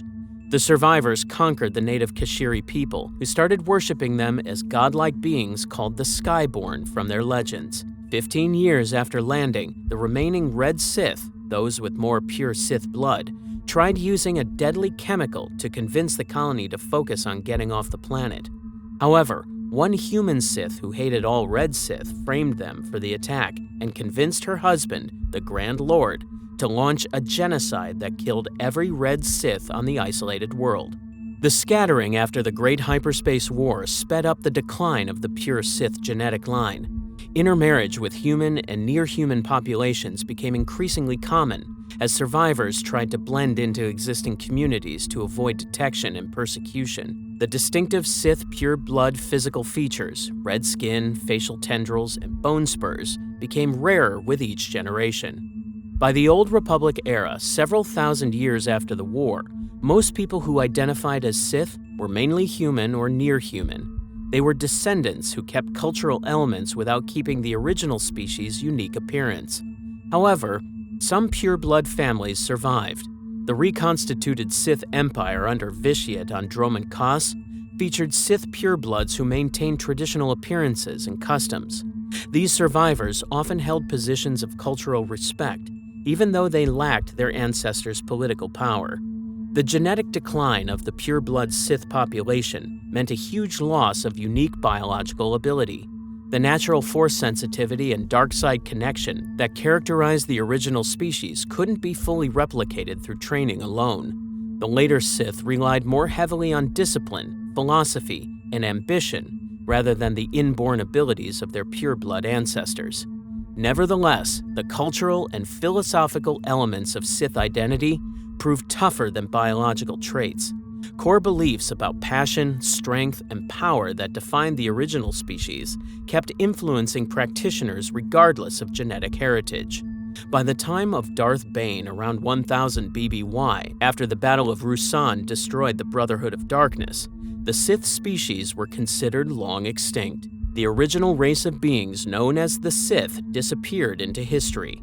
Over time, the word Sith changed to mean a cult dedicated to the dark side of the Force rather than the species itself. The Great Hyperspace War marked the end of the Sith Empire as a major power, but it proved impossible to completely wipe out the Sith or their teachings. The survivors who scattered across known space and beyond carried with them the knowledge, artifacts, and ideas that would keep threatening the Republic for thousands of years to come. The Sith species genetically disappeared, but their culture and teachings lived on through later Sith lords who inherited their philosophy of power, passion, and strength. In over 4,000 years of galactic history, only 7 story-relevant members of Yoda's species have ever been recorded. They have no known homeworld, no species name, and no explanation for their extraordinary connection to the Force. Yet every recorded member demonstrated extraordinary Force abilities, with most rising to the highest ranks of the Jedi Order. Drawing from both canon and legend sources, this is every member of Yoda's species explained. The first and earliest known member of Yoda's species lived nearly 4,000 years before the Empire rose to power. His name was Vandar Tokare. and he served on the Jedi Council during some of the most devastating wars the galaxy had ever seen. In the Legends continuity, Vandar appears in the video game Knights of the Old Republic, set in 3956 BBY. He stood roughly the same height as Yoda, with the same green skin and large pointy ears. Notably, Vandar mostly spoke with normal grammar, though he occasionally used slight inversions without the consistent backwards sentence structure that Yoda would later become famous for, a distinction that becomes important when examining the other members of this species. Vandar served on the Dantooine Jedi Enclave Council during the Mandalorian Wars, when the warrior clans nearly conquered the entire Republic. He watched a promising young Jedi named Revan defy the Council and lead a faction of Jedi to war. That decision saved the Republic, but it also corrupted Revan completely, and the young hero returned as Darth Revan, a Sith Lord who nearly destroyed the very order he once served. Vandar also helped train one of the era's most important Jedi, Bastila Shan.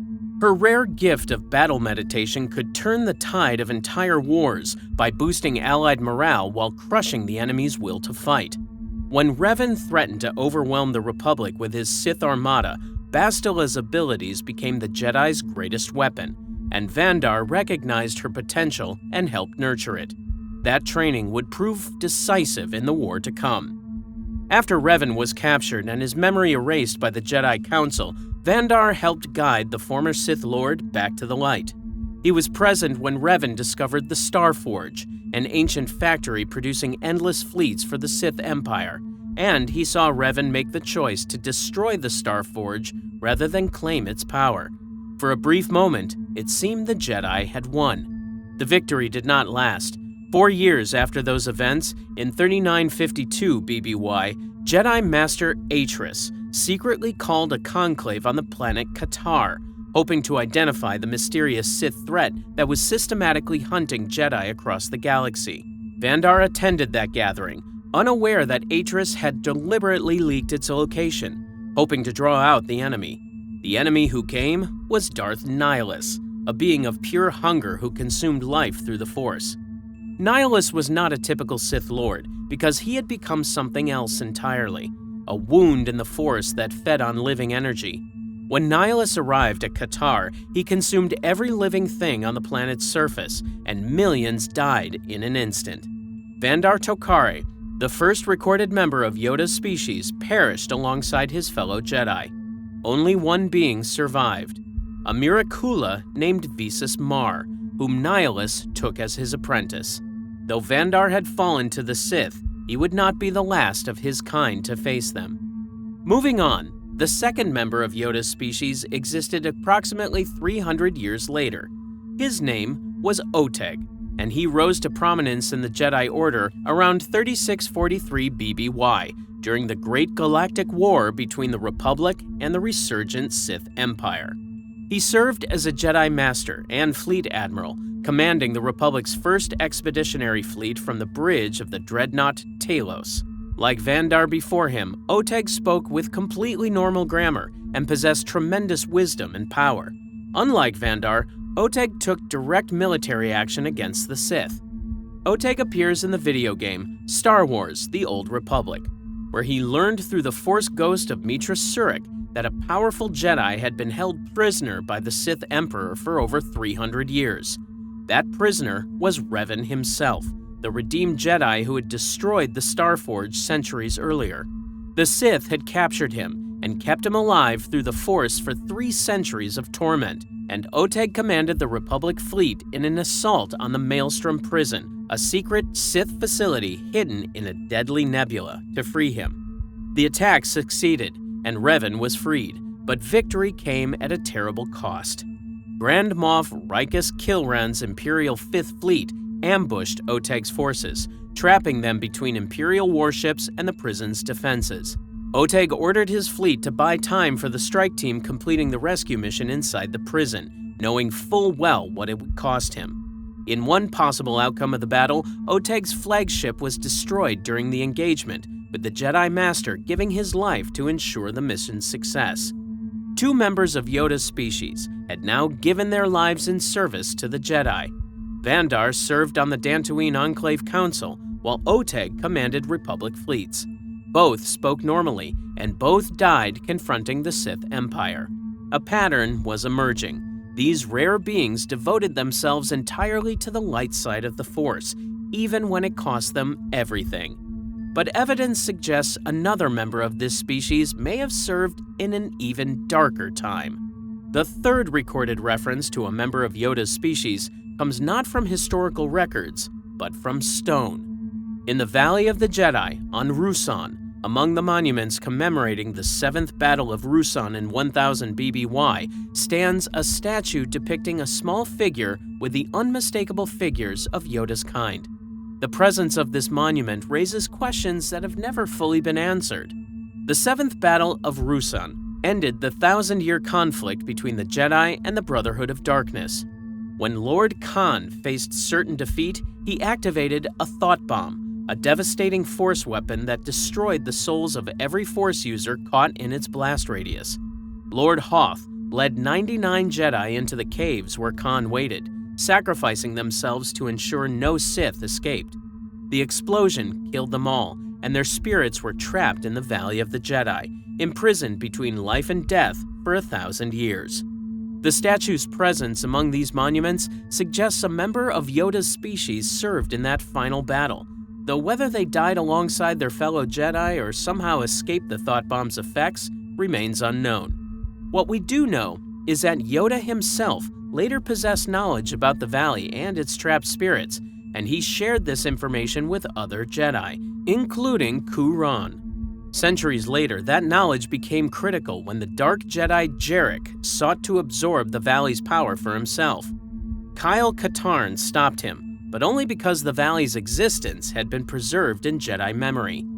The unnamed figure in stone stands as a silent testimony to a presence we may never fully understand, but the fourth confirmed member of this species left behind something far more tangible. The fourth member of this species created something that would shape galactic destiny. His name was Minch, and his story appears in Star Wars Tales Issue 16, a Legends comic titled Heart of Darkness. Unlike the previous members, Minch spoke with the same unusual grammar pattern that Yoda would later use, making this the first recorded instance of that distinctive speech style in any member of the species. Minch was a Jedi Knight, assigned by the Council to hunt Dark Jedi across the galaxy. In 700 BBY, he served under a Zabrak Jedi Master named Tadai on a mission to the Bafash system, where several Dark Jedi had been corrupting Force-sensitive individuals and turning them to darkness. When the Dark Jedi's leader fled toward the Outer Rim, the Jedi gave chase, and the pursuit led to a remote swamp world called Dagobah. Lightning struck Minch's ship as he entered the atmosphere, and the crash landing left him stranded on the planet's surface. Master Tadai ordered him to wait for extraction, but Minch ignored the command. Eager to prove himself, he pursued his target through the dense jungle vegetation until he found the Dark Jedi Master waiting at the entrance to a cave, and the enemy smiled at his arrival. The confrontation that followed would have lasting consequences. The Dark Jedi mocked Minch's small size, calling the young Jedi a child who was weak and full of fear and anger. Minch responded with fury, insisting he was not a child, and the Dark Jedi's smile widened because he had found exactly the weakness he was looking for. The Dark Jedi offered Minch a choice by summoning shadow warriors from the depths of the cave and telling the small Jedi to give in to the dark side, promising to show him what true power really meant. Minch refused, and the battle was joined. Using Force illusions, the Dark Jedi seemed to multiply into hundreds of smaller versions of himself, overwhelming Minch, and the young Jedi struck out desperately with his lightsaber. When Minch recovered, the Dark Jedi lay mortally wounded, but the enemy's final words proved to be a curse rather than a defeat. With his dying breath, the Dark Jedi proclaimed himself the victor, claiming Minch's mind was weak and open, written with fear and anger like a book for anyone to read. He predicted that Minch would one day make a great addition to the Dark Jedi, and then he died, his blood seeping into the cave floor. The narrator of the comic reveals the true significance of this battle. On that fateful day, on that remote planet, the balance of the Force changed forever. A new place of power was created, as the cave where Minch killed the Dark Jedi became saturated with dark side energy. The violence of that confrontation left a permanent stain on the Force. 700 years later, Luke Skywalker would enter that same cave during his training with Yoda. Inside, he would face a vision of Darth Vader, strike down the apparition with his lightsaber, and beneath the mask, he would discover his own face staring back at him. In Legends, the cave Minch created became a major dark-side nexus, though canon acknowledges this location but does not identify him as its creator. Either way, it became one of the most important locations in Star Wars history. The very place that would one day test Luke Skywalker was born from a young Jedi's moment of anger 7 centuries earlier. But the 5th member of this species would spend 900 years trying to prevent exactly that kind of fall. The 5th member of this species is Yoda, who was born in 896 BBY, making him the oldest known member of his kind by a significant margin. He trained Jedi for over 800 years, and estimates suggest he taught approximately 20,000 students during his lifetime. He stood 66 centimeters tall and possessed abilities that made him one of the most powerful Force users in galactic history. In Legends, Yoda was considered a master of all lightsaber forms, and he could sense the future with remarkable clarity. He could deflect Force lightning with his bare hands and appear to others through the Force across vast distances. He learned to survive as a Force spirit after death, a secret taught to him by Qui-Gon Jinn, and he passed this knowledge to Obi-Wan Kenobi and eventually to Anakin Skywalker himself. In Legends continuity, the new essential chronology reveals that approximately 200 years before the Battle of Yavin, Yoda sensed something disturbing in the Force. The greatest Jedi Masters felt a murkiness, an uncertainty, a looming sense of dread pointing to the growing power of the dark side. Yoda developed a theory about this gathering darkness, believing it indicated the coming fulfillment of an ancient prophecy about a chosen one who would destroy the Sith forever. Yoda knew he was not that person, understanding that the dark side could only be fully defeated by someone more powerful than any Jedi in the Order's history. So, he would spend centuries waiting for that individual to appear. His greatest failure was also his greatest student. Count Dooku trained under Yoda and became what the Grand Master called the Order's greatest student and its greatest failure. Dooku possessed incredible talent and sharp intellect, but he also possessed pride, and that pride led him to question the Jedi way. Eventually, he left the Order entirely, and years later, he returned as a Sith Lord serving Darth Sidious. The Clone Wars transformed Yoda from teacher to general, and the change troubled him deeply. Both canon and legend sources show Yoda leading troops into battle while questioning whether the Jedi had lost their way. He commanded Republic forces at the First Battle of Geonosis, defended Kashyyyk alongside the Wookiees, earning the title Defender of the Home Tree, and led 3 clone troopers against hundreds of battle droids on the moon Rugosa, demonstrating that numbers meant nothing against wisdom and the Force. He assigned Anakin Skywalker a Padawan named Ahsoka Tano, hoping the experience would teach Anakin about attachment and loss. When the time came for Ahsoka to go her own way, Anakin would understand that he need not cling so tightly to those he loved. That was the plan, but none of it worked. When Order 66 came, Yoda felt thousands of Jedi die through the Force. He escaped execution on Kashyyyk and returned to Coruscant, where he discovered the horrifying truth about Anakin's fall. The Revenge of the Sith novelization by Matthew Stover describes Yoda examining the bodies at the Jedi Temple. He found Sindralig, the temple's lightsaber instructor, among the dead. Yoda had trained Dralig himself, and the grief was almost unbearable. But Yoda could not afford to grieve because 2 Sith Lords now controlled the galaxy, and Yoda and Obi-Wan Kenobi were among the only Jedi left who could challenge them. Together, they made a decision that would define the next 2 decades. Obi-Wan would face Anakin, now called Darth Vader, while Yoda would confront the Emperor himself. Yoda's duel with Darth Sidious in the Senate chamber revealed the terrible truth about the Jedi Order's failure. The novelization provides Yoda's thoughts during the battle, as the two most powerful Force users in the galaxy clashed with lightsabers first. Yoda actually disarmed Sidious during their blade-to-blade combat, demonstrating his superior skill with a weapon, but Sidious had other tools at his disposal. The Emperor leaped to higher ground and began hurling Senate pods at Yoda with the Force.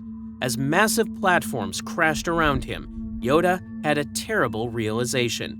The Sith had evolved over 1,000 years, becoming masters of manipulation and deception, while the Jedi had spent those same centuries training to fight the last war, preparing for enemies who no longer existed. The Jedi had been fighting the wrong enemy the entire time, and Yoda understood that he had lost before he started. He had lost before he was born. The duel ended in a stalemate when Sidious unleashed Force lightning, and Yoda caught it with his bare hands, redirecting it back toward its source. An explosion of energy blasted both combatants apart. Sidious clung to a railing, while Yoda fell to the Senate floor far below. Clone troopers flooded the chamber, so Yoda escaped into a maintenance tunnel, cutting through conduits and walls to evade pursuit, while using the Force to sprint faster than any human could run. He dropped from the Senate building into the Coruscant night, using his cloak as an improvised airfoil to slow his descent. He fell directly into Bail Organa's waiting speeder, and when the senator asked if Yoda was wounded, the Grand Master admitted that only his pride had been hurt. Yoda's exile on Dagobah lasted 23 years, and he chose the planet deliberately. In Legends, the Darkside Cave that Minch had created 7 centuries earlier masked Yoda's presence in the Force. Recent canon material from the anthology From a Certain Point of View, Return of the Jedi, reveals something remarkable. Yoda's light side presence actually kept the dark cave in balance, his energy counteracting the darkness. When Yoda died, the dark side surged across the planet, spreading through the ecosystem like a shadow. During his exile, Yoda renewed his connection to the natural world. He meditated on how the Jedi had lost their way and prepared to train an apprentice who might become a new hope for the galaxy. His hut measured barely over a meter tall, built against an ancient gnarl tree using mud, rock, and bark, and he survived on a vegetarian diet of yarum seeds, marsh fungi, gimmer bark, and root leaf soup. Yoda trained Luke Skywalker in the ways of the Force during his final years. He lifted Luke's crashed X-Wing using only the Force, demonstrating that size matters not, even though the ship weighed over 12,000 kilograms. He tested Luke in the Darkside Cave, where the young Jedi saw visions of Vader with Luke's own face beneath the mask. When Luke left Dagobah early to save his friends on Cloud City, Yoda feared he would lose another Skywalker to darkness. Luke returned years later to complete his training and found Yoda dying of old age at 900 years. The Ancient Master's final words carried the weight of centuries. He confirmed that Vader was truly Anakin Skywalker, Luke's father, and warned him about the Emperor's power and the seduction of the dark side. He declared that when he was gone, Luke would be the last of the Jedi. Yoda acknowledged that while he was strong with the Force, he was not strong enough to prevent his passing, recognizing that twilight was upon him and that this was simply the way of things and the way of the Force. His final instruction was simple: pass on what you have learned. The Force runs strong in your family. Then, with his last breath, he revealed there was another Skywalker, and his body faded into nothingness as he became one with the Force. The last Grand Master of the old Jedi Order had completed his journey, but one more member of his species had served alongside him on the Council, and her story had 2 very different endings. The 6th member of Yoda's species has 2 very different fates, depending on which continuity you follow. Yaddle was born around 509 BBY, making her roughly half Yoda's age. In Legends, she earned the title The One Below during one of the most harrowing experiences any Jedi ever survived.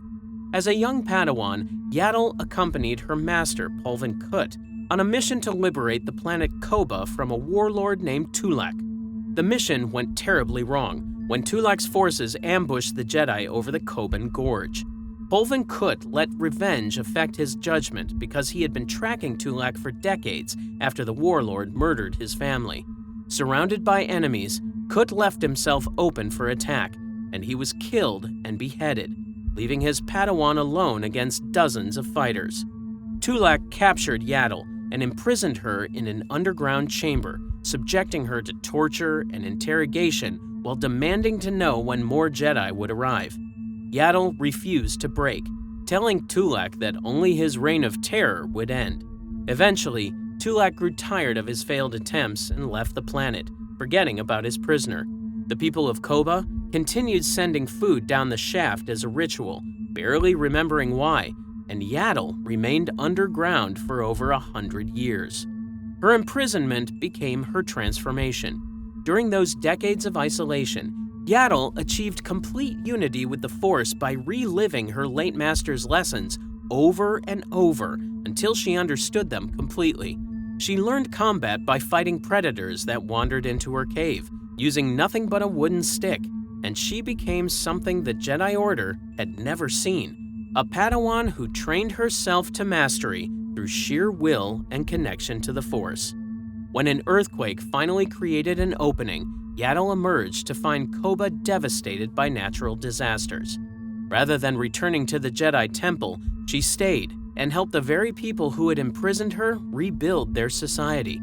She taught their children and brought hope to a world that had forgotten what hope felt like.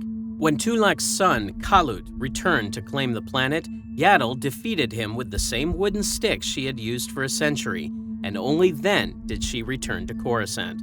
The Jedi Council faced an unusual situation. Yaddle had been a Padawan when she was captured, and she was still technically a Padawan over a century later. Yet she had achieved a mastery of the Force that rivaled anyone in the Order, and she had learned techniques the Council considered too dangerous to teach. Morichiro was one such technique, an ancient and forbidden Jedi combat art that allowed the user to rapidly slow a target's bodily functions to the point of death. The Council restricted it only to a handful of trusted masters, yet Yaddle had mastered it alone in her underground prison. Force Light was even rarer, an ability that followed a Jedi to purge dark side energy from a location or person. Yaddle was the only known Jedi of her time who could wield it, and her century of isolation had given her powers most Jedi would never achieve. The Council proposed elevating her directly to Jedi Master and granting her a seat on the Council itself. Only Yoda objected, citing the break from tradition, but after glimpsing her future in the Force, he relented. Yaddle joined the Council and went on to train dozens of Padawans, including Oppo Rancisis, who later joined her on the Council. In canon continuity, Yaddle's death comes at the hands of Count Dooku. The animated Tales of the Jedi shows Yaddle following Dooku after Qui-Gon Jinn's funeral in 32 BBY. She discovers him meeting with Darth Sidious in secret, finding proof that a Sith Lord controls the galaxy's politics. She could expose everything. Instead of attacking, Yaddle offers Dooku compassion, pleading with him to bring Sidious to justice and assuring him that whatever lies he had been told and whatever he had done, he could make up for it now. Dooku hesitates, and for a moment, redemption seems possible. Then, Sidious orders Dooku to prove his loyalty, and a lightsaber duel erupts. Yaddle fights bravely, matching Dooku's blade with her own, and she uses the Force to lift a massive hangar door that Dooku drops on her, demonstrating her considerable power. But Dooku's attack is relentless, and he strikes her down with his blade while Sidious watches approvingly. In her final moments, Yaddle condemns Dooku's twisted vision, pointing out how many had suffered for what he calls order. Her death completes Dooku's fall to the dark side, and he earns the name Darth Tyrannus. In Legends continuity, Yaddle passes away 6 years later in a very different way. She accompanies Obi-Wan Kenobi and his Padawan Anakin Skywalker on a mission to the planet Mawan in 26 BBY. Their goal is to restore peace to a lawless world. but a villain named Granta Omega has other plans. Omega releases a deadly bioweapon in the city of Natan, and thousands of innocent people will die. Yaddle makes the impossible choice by using the Force to absorb the entire chemical blast into her own body, drawing the deadly substance into herself like a great net woven from the Force. She saves the city, but dies instantly from the effort. Her final act is to speak telepathically to Anakin, encouraging him about his destiny as the Chosen One. Even in death, she was teaching, and even in death, she was thinking of others. One important detail distinguishes Yaddle from Yoda in canon. She speaks with normal grammar. The Tales of the Jedi episode shows Yaddle speaking standard basic without Yoda's distinctive syntax, confirming that Yoda's unusual speech pattern is a personal quirk rather than a trait of their species. Vandar, Oteg, and Yaddle all spoke normally, while only Minch and Yoda used the distinctive backward structure.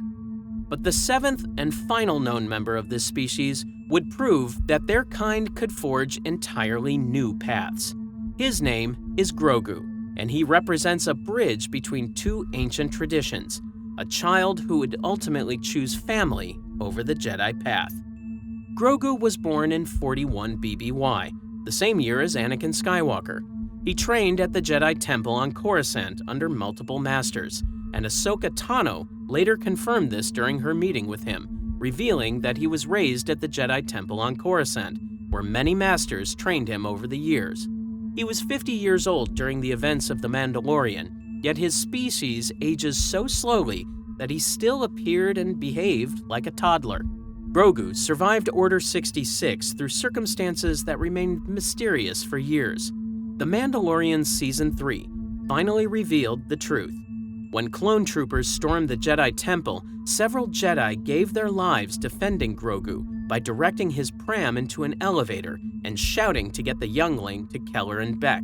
A Jedi Master nicknamed the Sabered Hand, Beck was responsible for training younglings at the temple, and he fought through waves of clone troopers with dual lightsabers to reach Grogu. With help from Naboo allies, Beck escaped Coruscant on a Nubian yacht and delivered Grogu to safety. The child spent the following decades hidden, suppressing his Force abilities to avoid detection by the Empire. He buried his traumatic memories so deeply that even he could not access them, and Ahsoka sensed these dark gaps when she communed with him through the Force, finding that his memory became dark and that he seemed lost and alone. The decades in hiding left the young alien emotionally scarred, fearful, and hesitant to use his powers openly. In 9 ABY, Grogu's whereabouts had become known to the Imperial Remnant. Moff Gideon wanted the child's blood for cloning experiments because his high midichlorian count made him invaluable for research. A bounty was placed on Grogu's head, and a Mandalorian bounty hunter named Din Djarin accepted the contract. Djarin found Grogu on the planet Arvala 7 and initially intended to deliver the asset as contracted. When an assassin droid tried to terminate the child, Djarin made a different choice. He protected Grogu, brought the child aboard his ship, and began a journey that would change both their lives. Their travels across the galaxy revealed Grogu's incredible potential. He lifted a charging mudhorn beast using the Force, saving Djarin's life, but collapsing from exhaustion afterward. He healed mortal wounds with a touch, demonstrating a gift for Force healing that is extremely rare and seldom practiced in canon. And he created a protective Force barrier against an incinerator trooper's flames, saving everyone in the room. He also revealed darker instincts, and when he believed Djarin was being threatened during an arm wrestling match with their ally Cara Dune, Grogu Force choked her. Djarin had to physically stop him because the child's protective instincts could turn dangerous when fear took hold. The Mandalorian armorer declared Grogu a foundling and named Djarin his father under Mandalorian custom, calling them a clan of two. She also gave Djarin a quest: return the child to his own kind, or raise him as a Mandalorian. Ahsoka Tano sensed something troubling when she communed with Grogu through the Force, recognizing his species immediately since she had only known one other being like this, a wise Jedi Master named Yoda. She learned his name and his history at the Jedi Temple, and she also sensed his powerful attachment to Din Djarin, an attachment born of both love and fear. Ahsoka refused to train him, warning that his emotional bonds could lead him to the dark side. She had seen her own master fall to darkness, and she would not risk creating another. She directed them to Tython, an ancient Jedi world where Grogu could reach out through the Force to find another teacher. Luke Skywalker answered Grogu's call. The son of Anakin Skywalker arrived aboard Moff Gideon's cruiser, cutting through an army of dark troopers to rescue the child. In a moment that echoed across generations, Grogu left with Luke to train at his new Jedi Academy. For a time, it seemed Grogu would follow the traditional Jedi path. Luke found that teaching him was unique because it was more like Grogu was remembering than Luke was actually teaching him anything. Years of training already existed within Grogu, buried beneath trauma and fear, and Luke helped him recover those skills. He taught him to leap with the Force, to balance, to focus, and he used the Force to lift frogs, inspiring Grogu to lift one himself, though mainly because he wanted to eat it. But Luke also sensed conflict because Grogu missed Din Djarin. He gazed off into the distance, thinking of his Mandalorian father, and when Luke helped Grogu remember Order 66, the child relived the horror of watching Jedi fall to protect him. His attachment to Djarin made sense because the Mandalorian was the first person to protect him since that terrible night. Luke offered Grogu a choice with two items before him: Yoda's lightsaber and the Beskar chainmail Din Djarin had sent as a gift. Although earlier canon sources stated Yoda's lightsaber was destroyed during an Imperial ceremony, the Book of Boba Fett depicts Luke offering Grogu a green lightsaber identified as Yoda's. The lightsaber meant continuing Jedi training, while the armor meant returning to his Mandalorian family. Grogu could choose only one. Grogu chose Din Djarin. He returned to his father's side and has remained there ever since. In The Mandalorian Season 3, Grogu participates in Mandalorian combat training, uses the acrobatic skills Luke taught him to defeat a fellow foundling in a friendly match by executing 3 impressive flips before tagging his opponent. He saves Din from danger multiple times, demonstrating growing control over his abilities. And when Moff Gideon attacks the Mandalorian covert, Grogu creates a force barrier that shields Din and Bo-Katan Kryze from the explosion as the cruiser crashes. The season ends with Din Djarin formally adopting Grogu as his son. The armorer pronounces Grogu an apprentice of Clan Mudhorn, giving him the name Din Grogu. Because he cannot yet speak, he cannot take the full Mandalorian oath, but his place among the Mandalorians is secure. He will grow up following the way of the Mandalore while carrying the Force abilities trained by Luke Skywalker himself. The species of Yoda remains a mystery to this day, with no homeworld ever identified and no population beyond these 7 individuals ever recorded.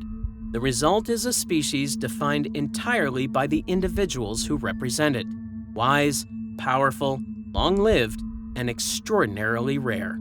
Several patterns emerge from these 7 lives. All 7 demonstrated exceptional Force sensitivity, and most served on the Jedi Council or held positions of significant authority. Several died fighting the Sith or sacrificing themselves for others. Interestingly, only 2 members, Minch in a 2003 Legends comic and Yoda, spoke with the distinctive backwards grammar most fans associate with the species, while the rest spoke normally, suggesting Yoda's speech pattern is a personal quirk rather than a species trait. Perhaps most significantly, only Grogu remains alive in the current timeline. He carries the wisdom of Jedi Masters within him and the armor of Mandalorian warriors on his body, bridging 2 ancient traditions that were enemies for millennia.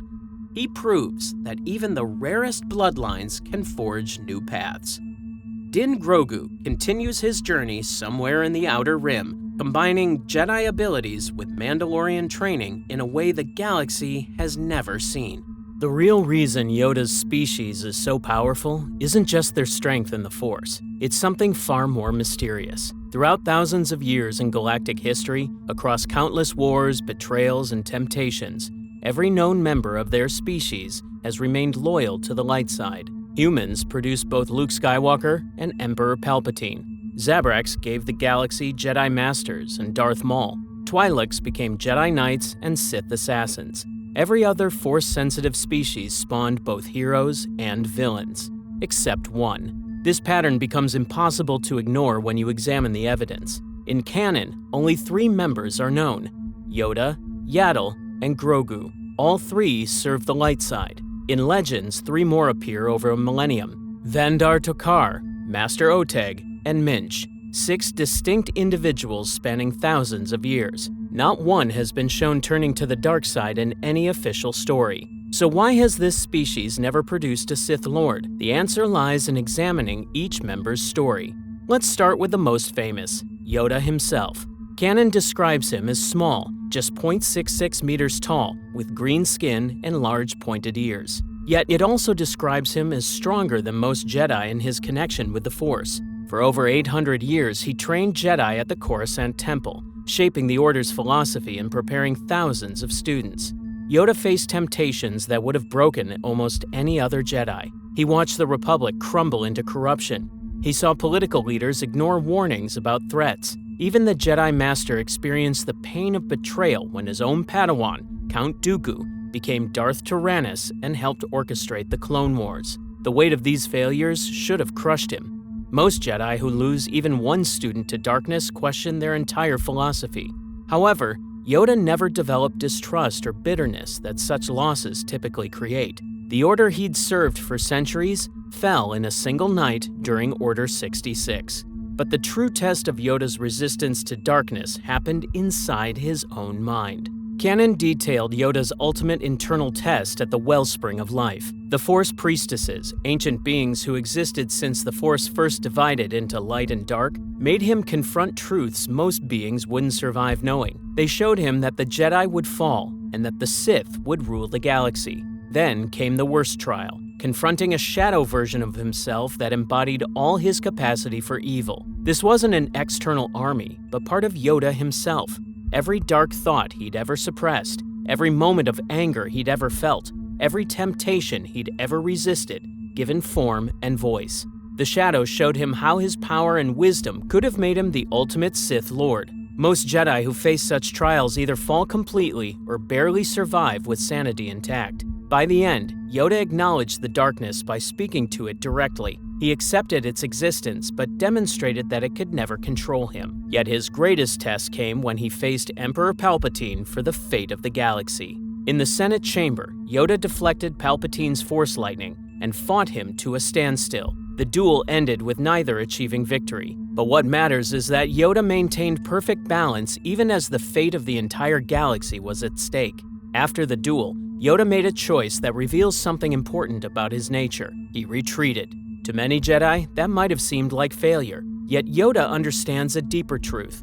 A heroic death would accomplish nothing. The Sith would still rule, and without him, there would be no one to train the next generation of hope. He went into exile on Dagobah, a remote, force-rich swamp planet. Within its depths lay the Cave of Evil, a site strongly attuned to the dark side. Yoda chose to live nearby, his presence hidden by the cave's dark energy, but untouched by its corruption. For 20 years, he lived there contemplating the failures of the Jedi and preparing for what would come next. He could have spent that time plotting revenge. Instead, he waited for what the Force would provide. When Luke Skywalker finally arrived, Yoda taught him lessons that would only come from 9 centuries of experience. He began not with lightsaber combat or Force techniques, but with philosophy and perspective. His famous teachings about size not mattering and the dark side being quicker and more seductive weren't just advice.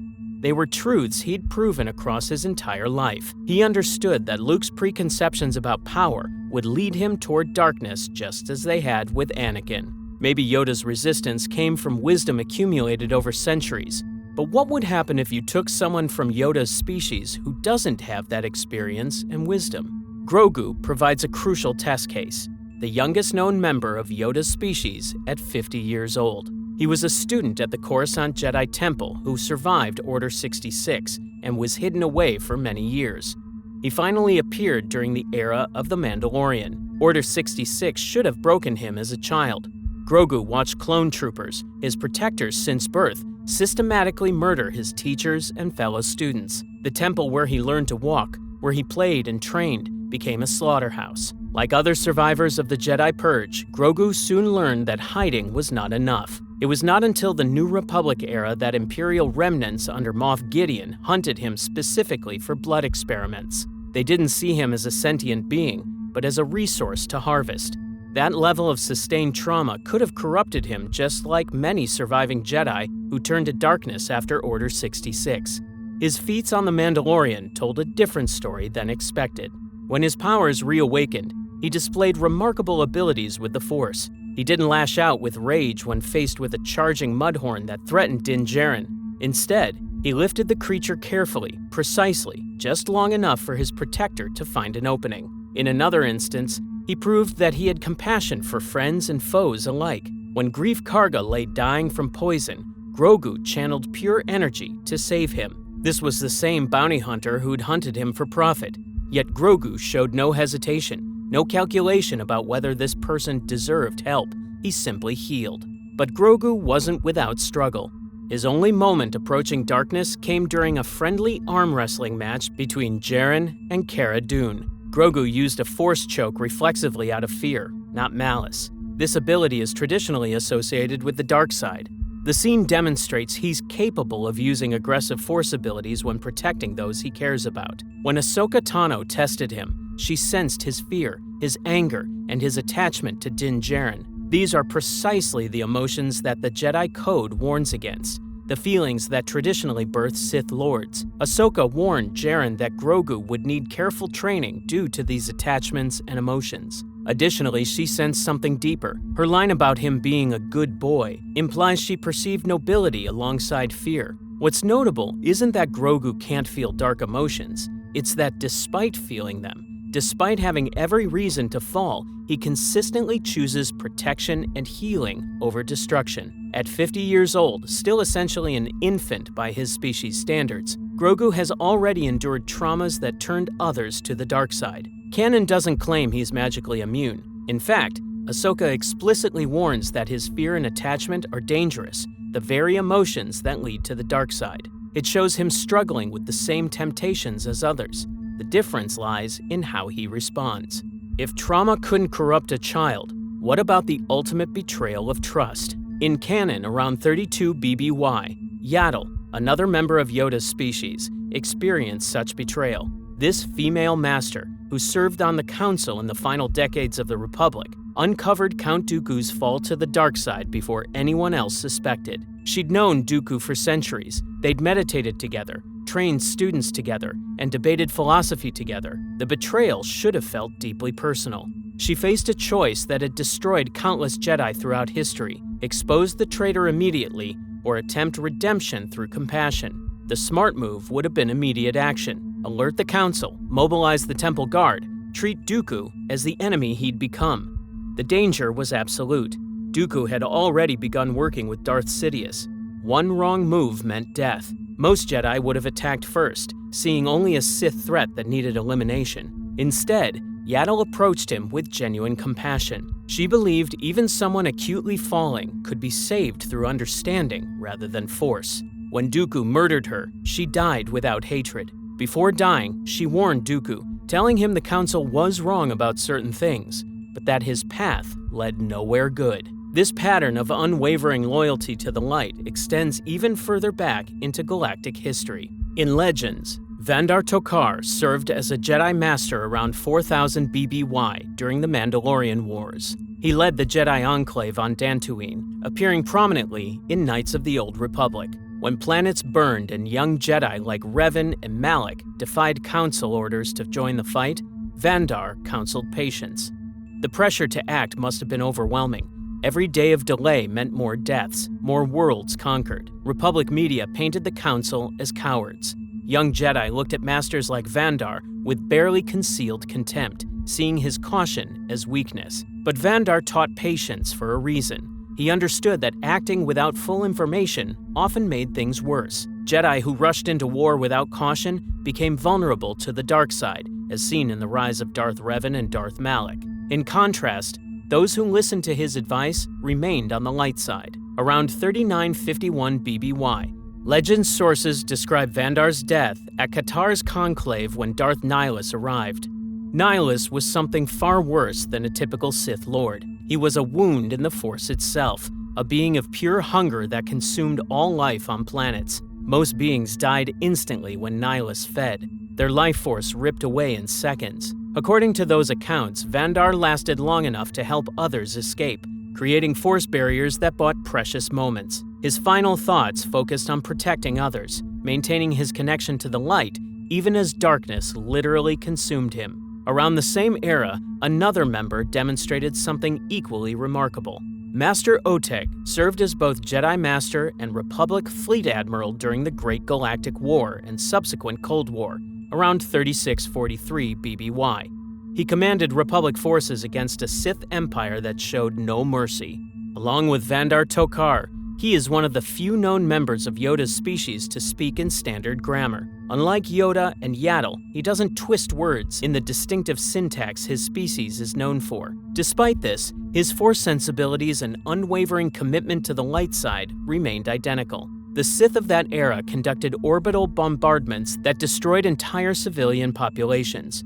They used biological weapons and terror tactics that violated every treaty and convention. The temptation to respond with equal brutality must have been overwhelming. Oteg's own officers begged him to authorize strikes against Sith civilian targets. They presented compelling arguments. A shorter war would mean fewer total deaths. Matching enemy tactics seemed the only path to victory, and the Sith had started the brutality. Still, Oteg refused to target non-combatants, even when it cost him battles he could have won. He prioritized minimizing casualties over quick victories.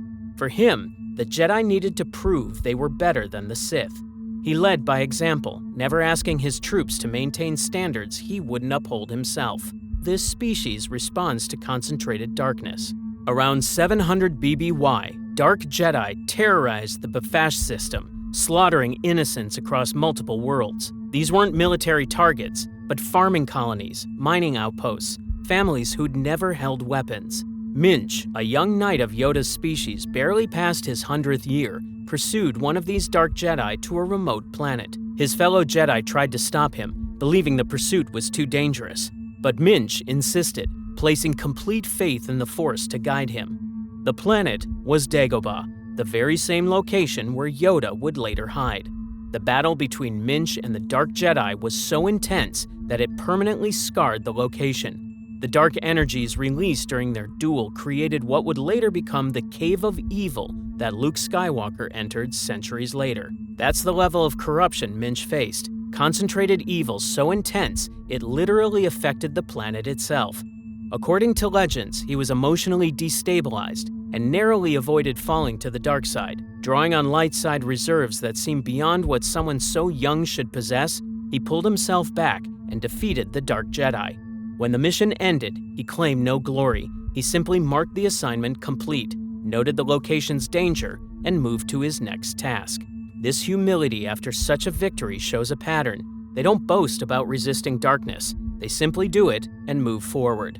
So what makes them different?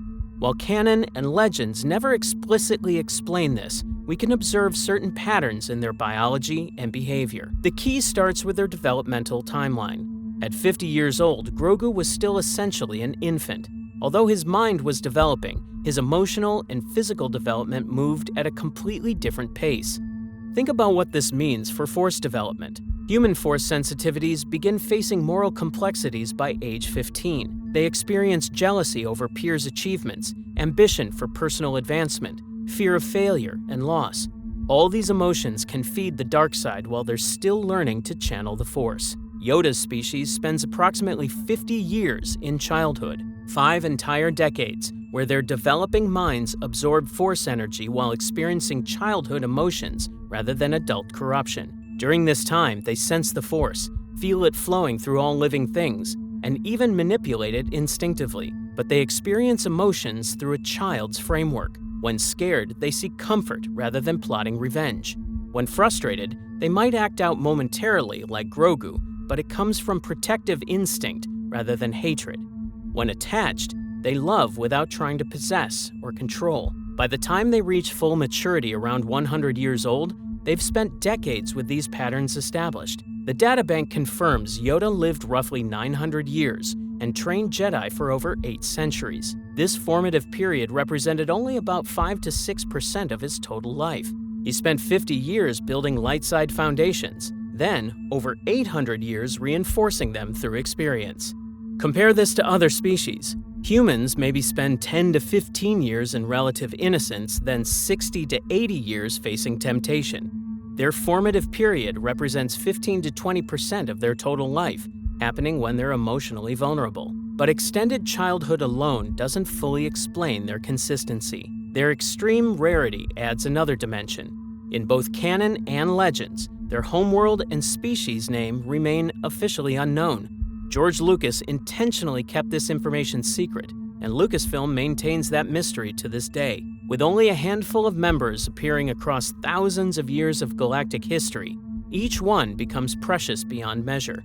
This isn't random. It suggests something unique about their origins, though official sources never explain what. Some fans theorize their homeworld might be a light-side nexus, similar to how Korriban radiates darkness, or how Mortis existed as a Force convergence. Beings evolved in such an environment might possess Force energy differently at the cellular level.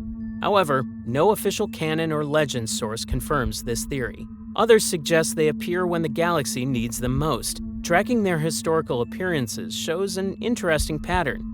Yoda and Yaddle emerged during the Republic's final centuries, precisely when the Sith were implementing their grand plan. Vandar and Oteg appeared during desperate Sith wars, while Grogu emerged during the New Republic's formation. Each appearance comes when the galaxy faces a crisis of light versus dark.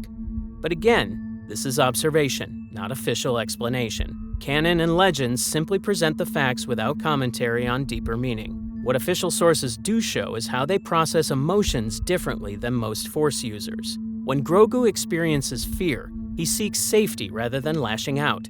His fear doesn't transform into anger at threats. When attached to his protector, Din Djarin, he chooses love over possession. He wants to be with him, but doesn't try to control him. Even when he does use aggressive Force abilities, like choking Cara Dune, it's momentary and protective. This pattern exists in Yoda as well.